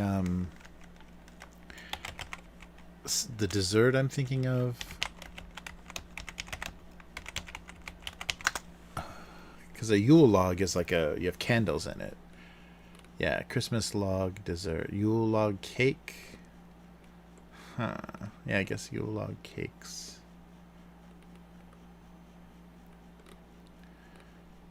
Swiss roll. Yeah, it's kind of like a Swiss roll, isn't it? Like a giant Swiss roll. Huh. Yeah, the simulated wood-looking chocolate cake. Wow, some people like really do detailed like bark texture on their chocolate cakes. Yikes. Swiss roll, Yule log tree stump cake. That sounds delicious.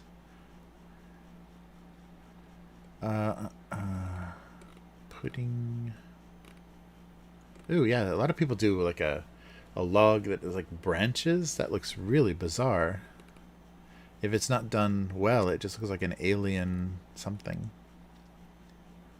Very odd. Sorry, I'm invisibly looking at Christmas cakes. So so there was something wooden about it. Something.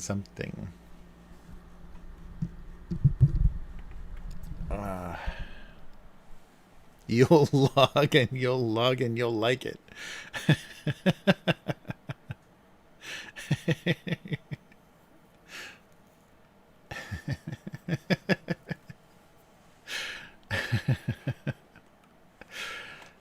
All right.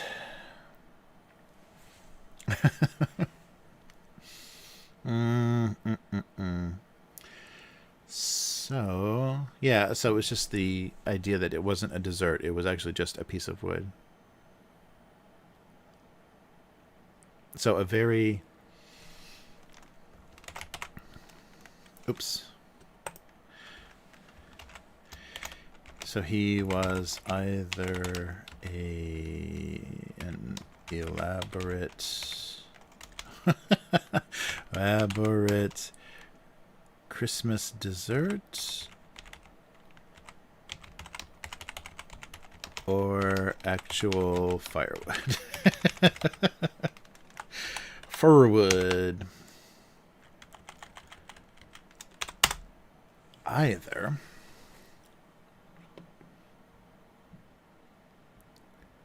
He was either an elaborate Christmas dessert or just a piece of firewood. Among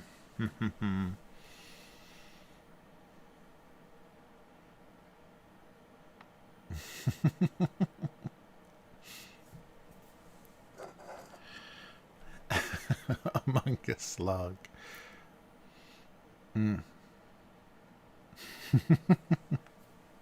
Oh yeah, we had a little get together and played some Magic the Gathering on Saturday, and somebody brought some dark chocolate bark, which bark is never like, I never, because of some toffee or some strange things always end up in there, but it was pretzels and dark chocolate bark, and it was insanely good. Like, it was from one of the import shops around here. I'm not sure like the country of origin. I'll have to look on the package, but it was really good. You know, that way that the little bit of saltiness of pretzels like makes chocolate extra amazing. Yeah, it was really good. Dark chocolate pretzel bark. Chewing some bark just reminded me. All right.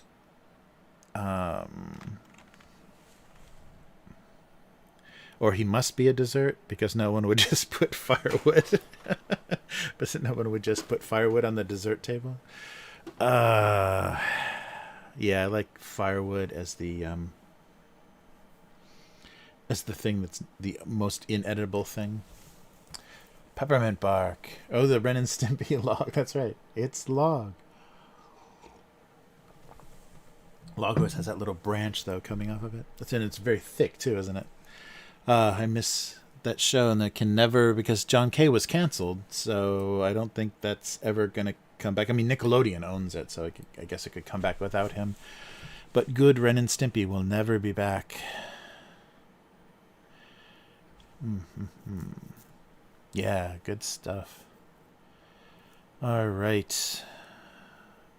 So he was either an elaborate Christmas dessert or actual firewood.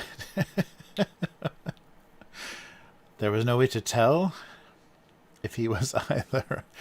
I'm just making it longer for no reason, not adding any meaning. He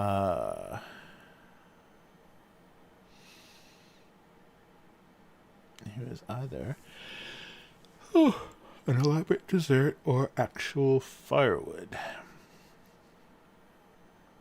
Actual. Hey Estrella, how's it going? Yes, an actual Yule log. An actual log. Maybe not even the Yule part. Nice. Yeah, everything else looks desserty enough, right? Or he was not dessert enough.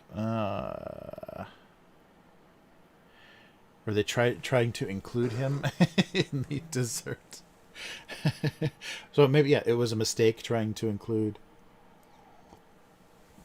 Oh, but I guess if you don't, yeah, if it doesn't read as not edible, it doesn't make any sense. Yeah, I think I do have to say actual firewood.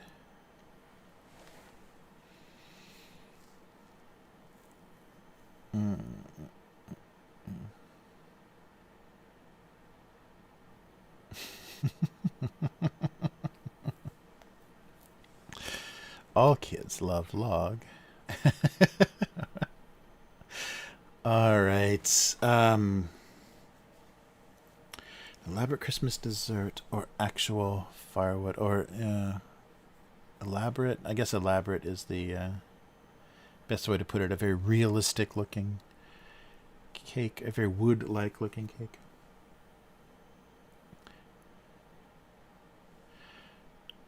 It was an amazing simulation of a dessert simulation. Or actual firewood.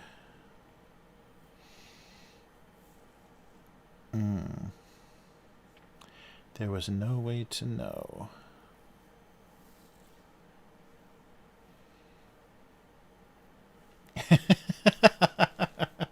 Nice. Hey, Nicole, thanks. The wife promises I would come to the in-laws. Nice.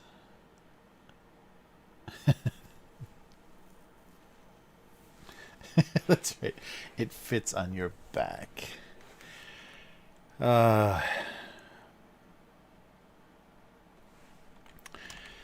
So he was either elaborate Christmas dessert or actual firewood.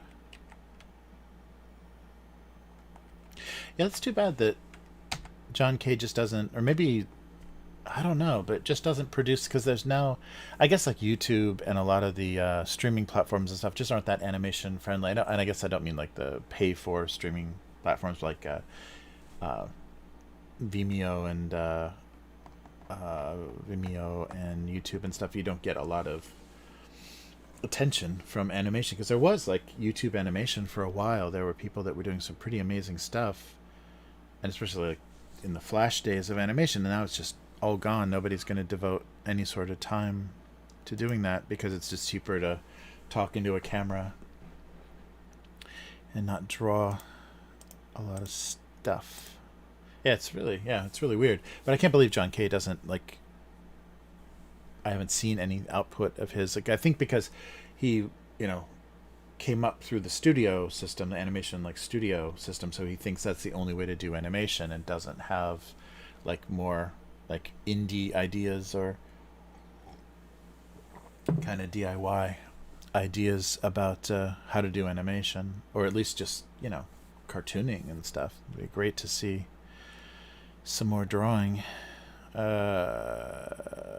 was either an elaborate Christmas dessert or actual firewood. Okay, I don't think I'm getting anywhere else with that one.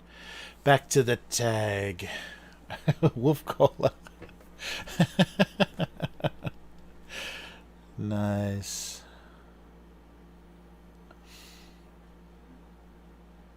Had a burning desire. Hey, Robbie, how's it going? To be edible. Oh, that's nice. Yeah, the log wanting to be edible. Ah, yeah, yeah. So yeah, the firewood was missing or couldn't quite grasp the concept of edible. Or dessert. Yeah, it's really a shame because it's a great platform for animation, but animation just the algorithm doesn't like animation, I guess. So nobody makes any money doing it. Yeah, because it's funny. You would think that there would be a lot of people trying to get stuff seen. I mean, you do see a lot of CG, like people do fan animations for different properties, like a lot of computer animation for like Warhammer stuff and different game properties and stuff. But yeah, it's strange. The white elephant gift didn't want or need a tag. That's good. Yeah, that's right. White elephant.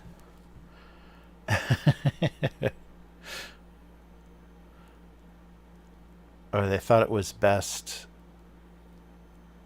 to remain ungiven, uh the loss of the tag was the only way to remain unopened. Play tag is good too, yeah. Nice.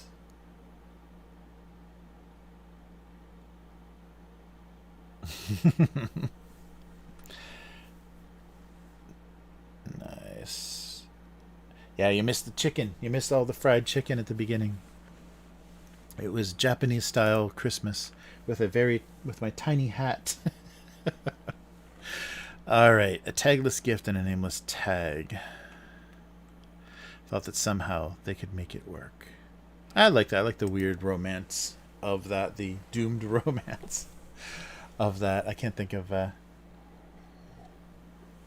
Yeah, the limbo. Yeah, we're talking about that purgatory and limbo. About like they're just nothing now.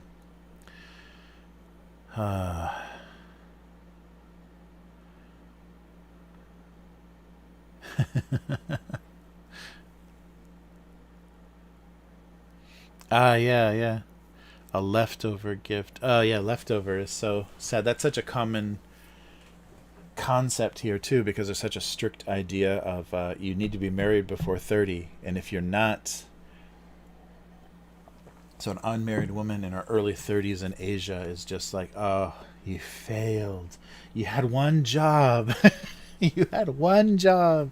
Yeah, it's really shitty. Like, it's so career wise, like, you're just guaranteed to have a very frustrating life.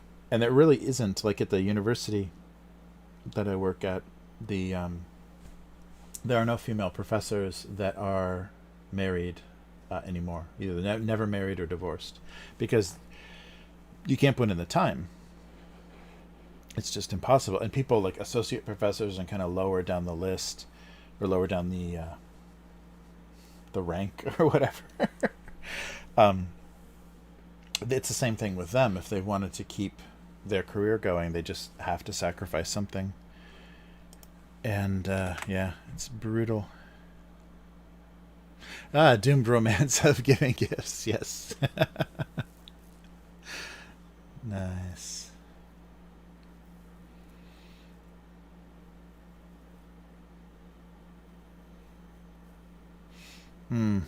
Yeah, I think I like the tagless gift and nameless tag thing. So I think I'll leave the doomed holiday romance there. I think that'll have to do it. Let me make sure I didn't spell it. I need a grammar check as well, don't I? So it doesn't like tagless. It wants to hyphenate tagless. Do I want to hyphenate tagless? Maybe I do.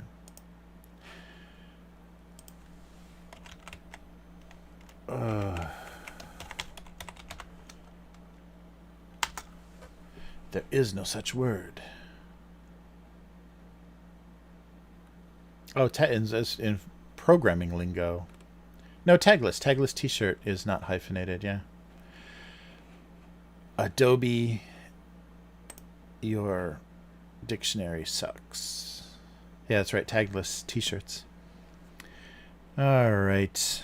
That'll work. Ah, and the dessert. Yeah, I like that. I like edible. I like the idea of him thinking he was a dessert.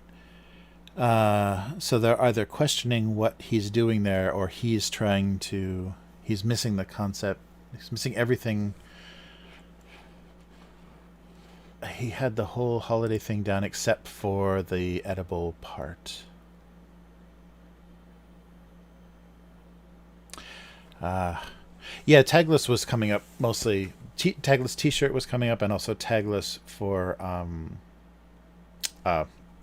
coding for like hypertext and stuff, hyper HTML. HTML. What, you know what that's called? That thing? That internet tagging language thing? Yeah. Oh, so you're gonna go with Adobe, are you, unknown girl? You're siding with Adobe against me? Yeah, what should I do? Let's see. Let me double check. Yeah, it didn't mind. It didn't correct me. Wait, let me just put it in without. Oh, wait.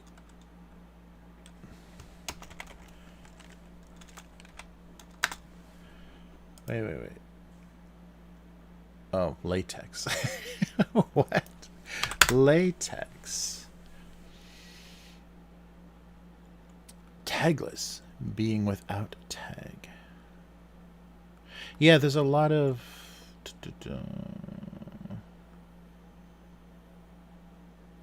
There's enough. If Haynes says it's okay, then I don't like or I prefer without a hyphen. I think that looks nicer. Doesn't matter. All right. He was either an elaborate Christmas dessert or actual firewood. Ah, yeah. Ah, iPhone. That's interesting. Yeah, the dictionaries are funny. They would be edible except except by beavers. Nice. This wasn't a beaver dessert table. Only beavers found it delicious. That would be the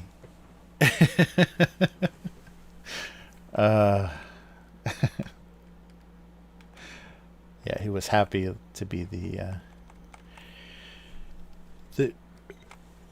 most popular dessert of beavers. Sorry.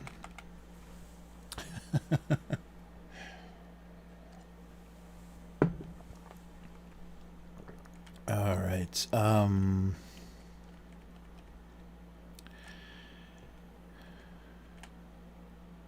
So firewood had a festive look, but was missing the edible aspect of desserts.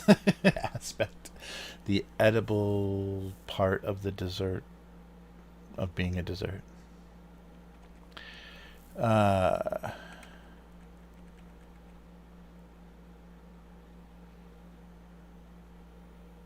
Oh yeah.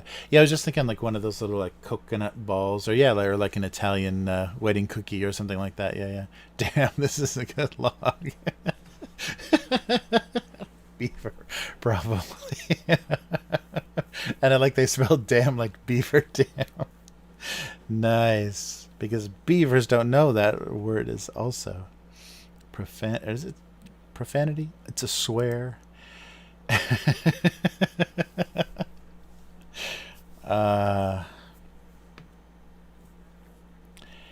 A fireplace.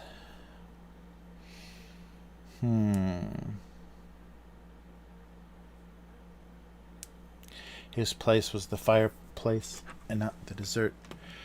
Not near any desserts. Yeah, I was missing the whole edible thing. Doesn't quite understand edible. Okay, so elaborate Christmas dessert or actual firewood.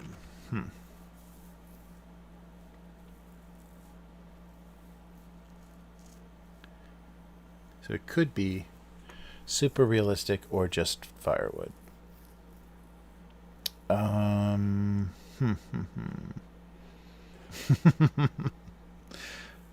Standoff.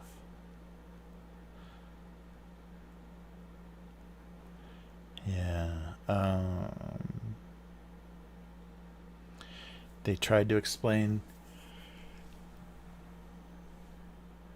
Yeah, he was unable to understand the whole dessert thing. Didn't understand why he couldn't be dessert. Right.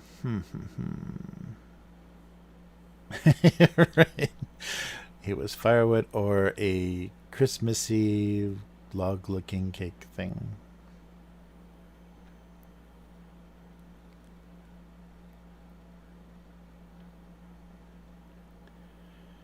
So the eerie realism could mean he was actually just firewood. Eerie realism, eerily realistic.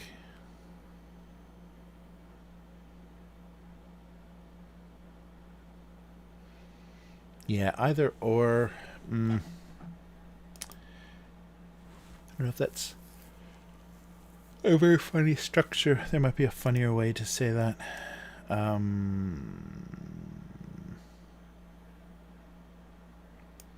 So real. Odd log out. That's good. That's a good phrase.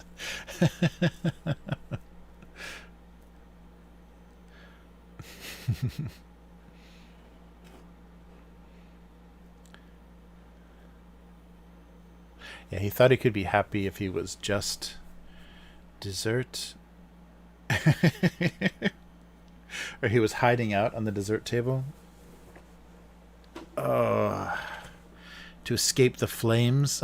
He was hiding out on the dessert table, posing as a Christmas dessert.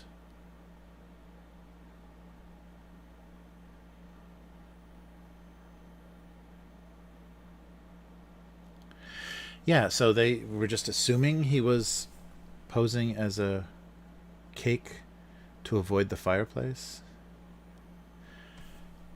So they all assumed he was posing as a cake to avoid the I don't know, to avoid the fireplace. They all assumed he was posing as a cake to avoid the fireplace. So they all knew he was not a cake, or they all knew it was just a piece of wood. Or he didn't know how long how long this would go on.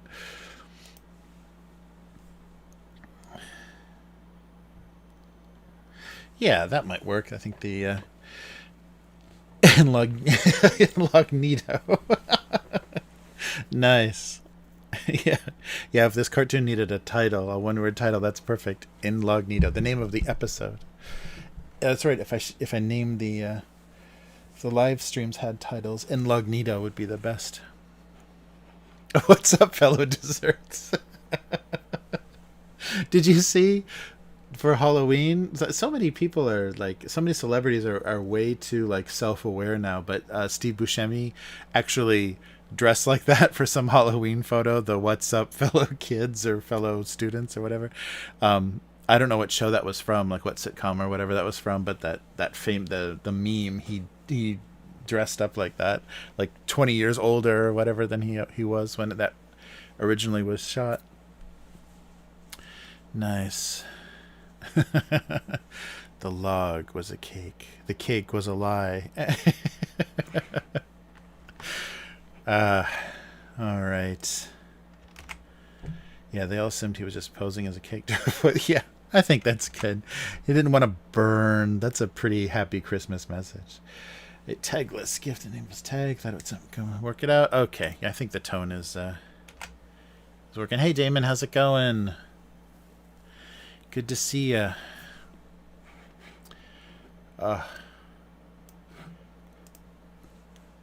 It's still snowing here. The weather has not has not lightened up the entire stream. I could turn it off at any time, but yeah, it does look a lot like ash. All right. Oh, nice. And three Twitch viewers too. That's nice. It's very rare. All right. Yeah, I think we'll go with those. And now it's time for Christmas cake. So yeah, I kind of cheated and ate up front, so there wasn't really a. I guess this can be technically a convenience store, because this is a convenience store kind of grocery store level type of tagless gift. Any nameless tag. Thought that somehow they could make it work. All right. Yeah, technically this is kind of the level that you could get at a convenience store as well around this time of year.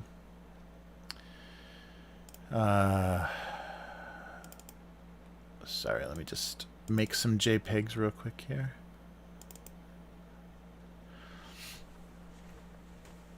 All right.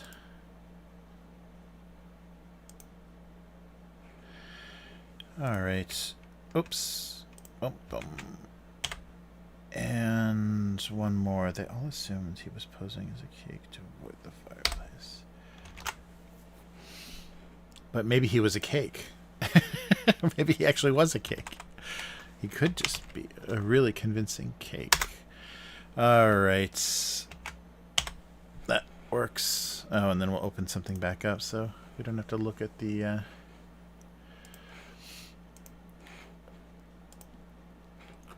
the default screen.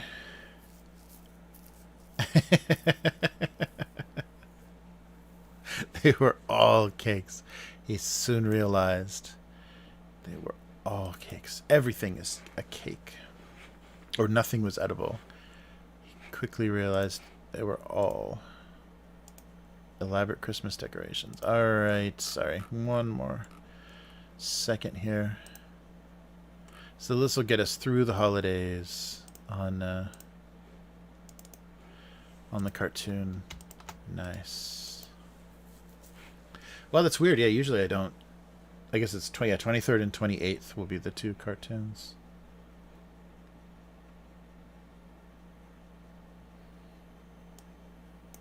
Oh.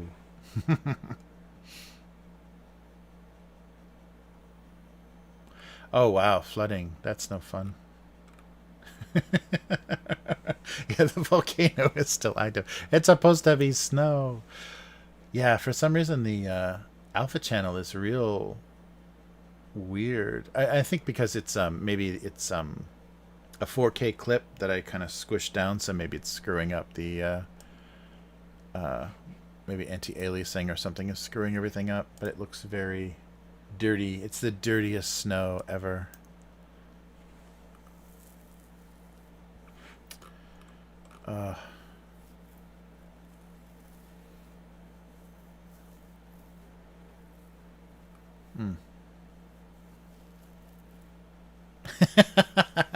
Over 30 single end teachers. Oh, nice. All right, so wait a minute. What are we doing here? Let's head to the convenience store. Whoa. Oh, wait, here we go.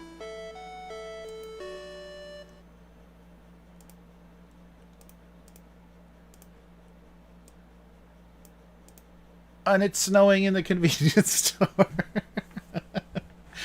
It's everywhere. All right. So instead of buying a whole cake and trying to eat it on stream, so I just got this little two-piece kind of set of Christmas cake. So this, I'll get one of these pieces out, and you can kind of get the idea. Ooh, Hokkaido cream. So yeah, strawberry shortcake. Very standard style of Christmas cake here, because I guess it looks Christmassy, and you can see they dusted the which way you can see they dusted the strawberries with powdered sugar, so it's very snowy looking. I think that's why it's a a standard kind of. I guess I don't need a fork. I thought I was going to need a fork and could just stuff this in my mouth from the little paper that it comes with.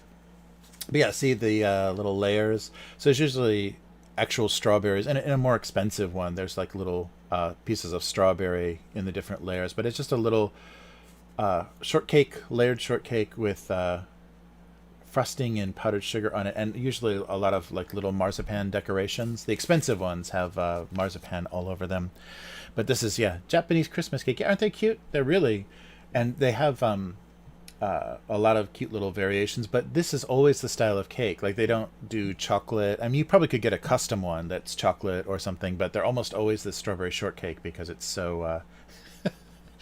I've just got a handful of cake right now because it's so. It's such a standard thing and it looks Christmassy. So let's see how this one is. Oh yeah. The cake itself is not super sweet. Yeah, it's really good. They sometimes there's a couple of shops that make the cake pretty sweet, so it's a more like a kid's flavor. But this is good. This is very very like mature flavor. The cake isn't super sugary.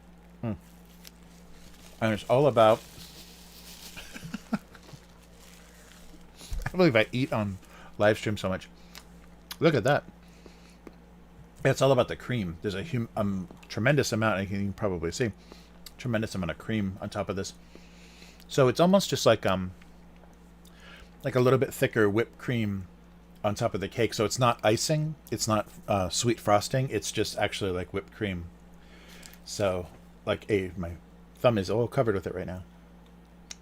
But it's very light and not super sugary. So wonderful.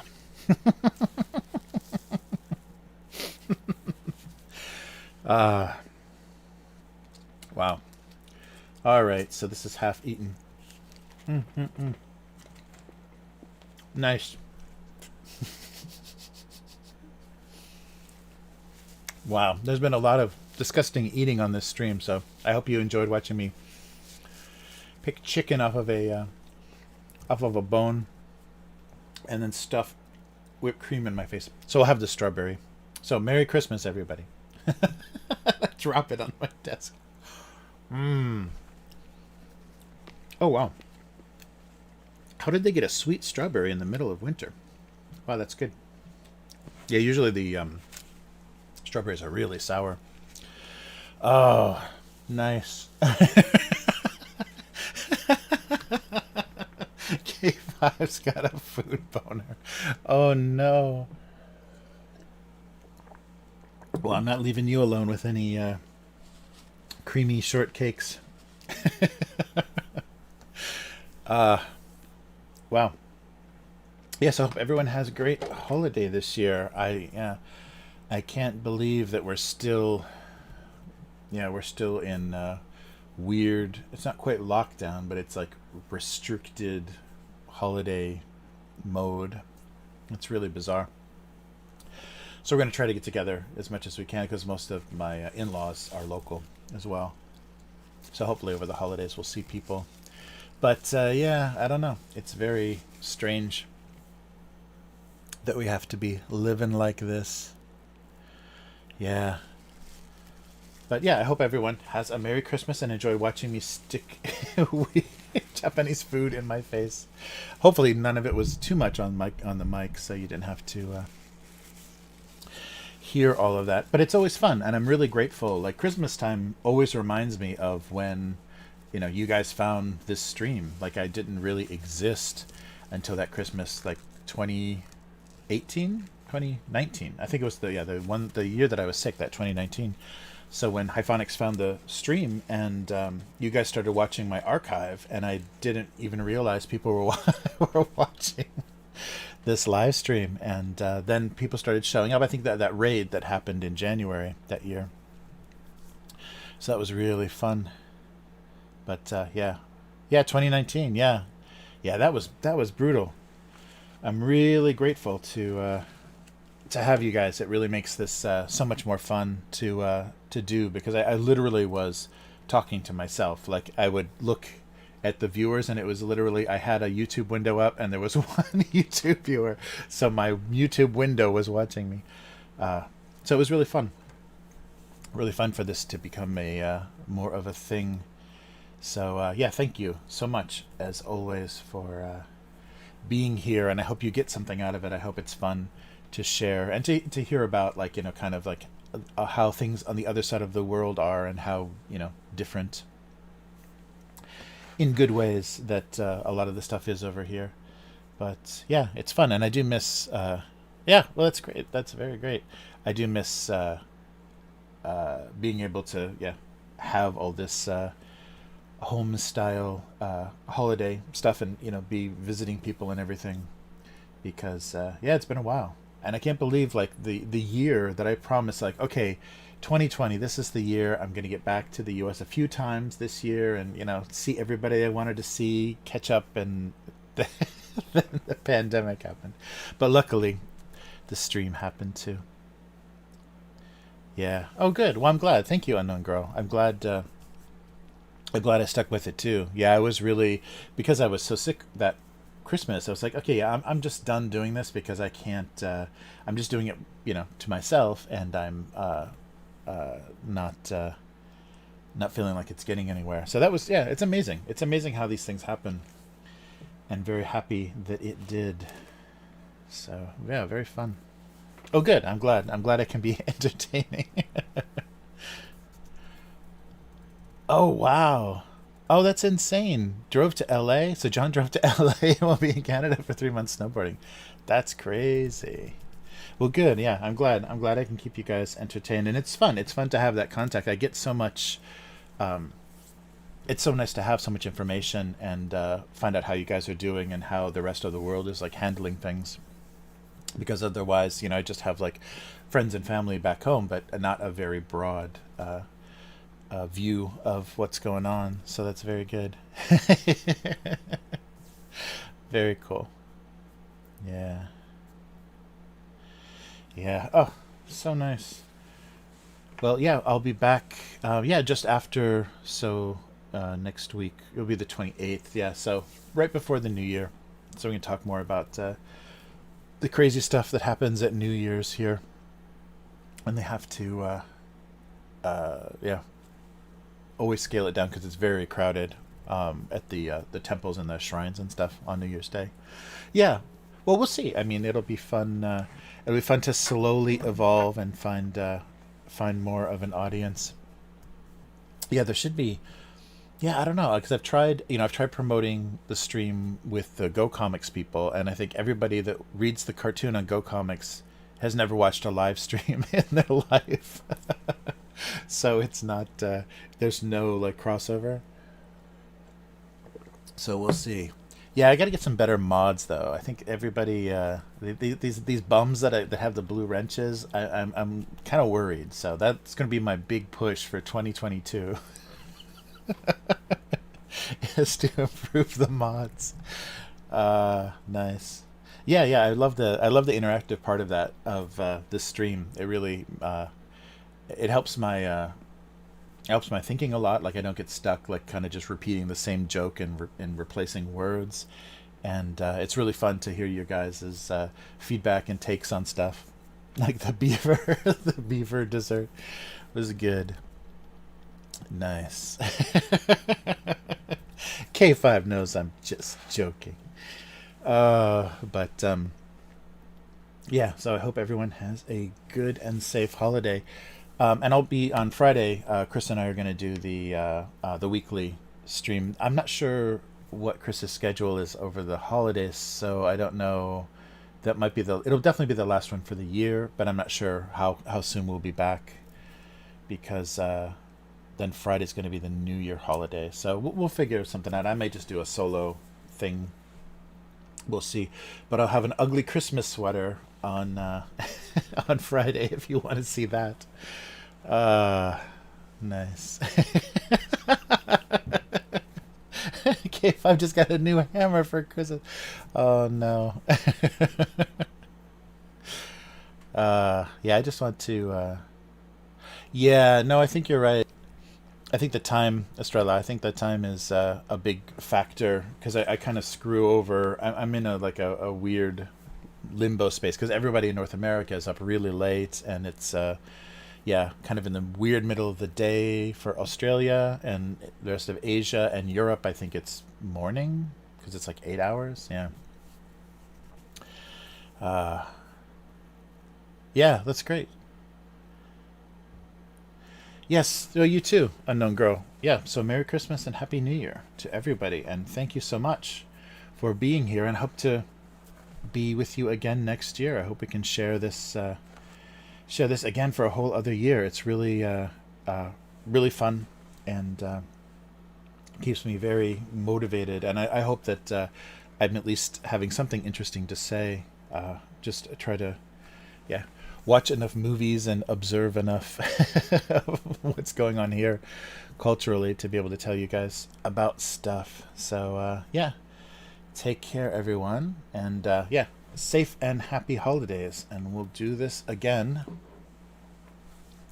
We'll do this again definitely next week. So I'll be back the 28th, and I'm not sure what's happening with the weekly, but it should be good. Yeah. So everybody, take care and Merry Christmas. Wow. And don't forget to get your Christmas chicken, Christmas fried chicken.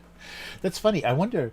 That would be funny if KFC tried to like cross promote. Say, oh, it's a weird thing they do in Japan. They love KFC. So come on, America, have some KFC for Christmas.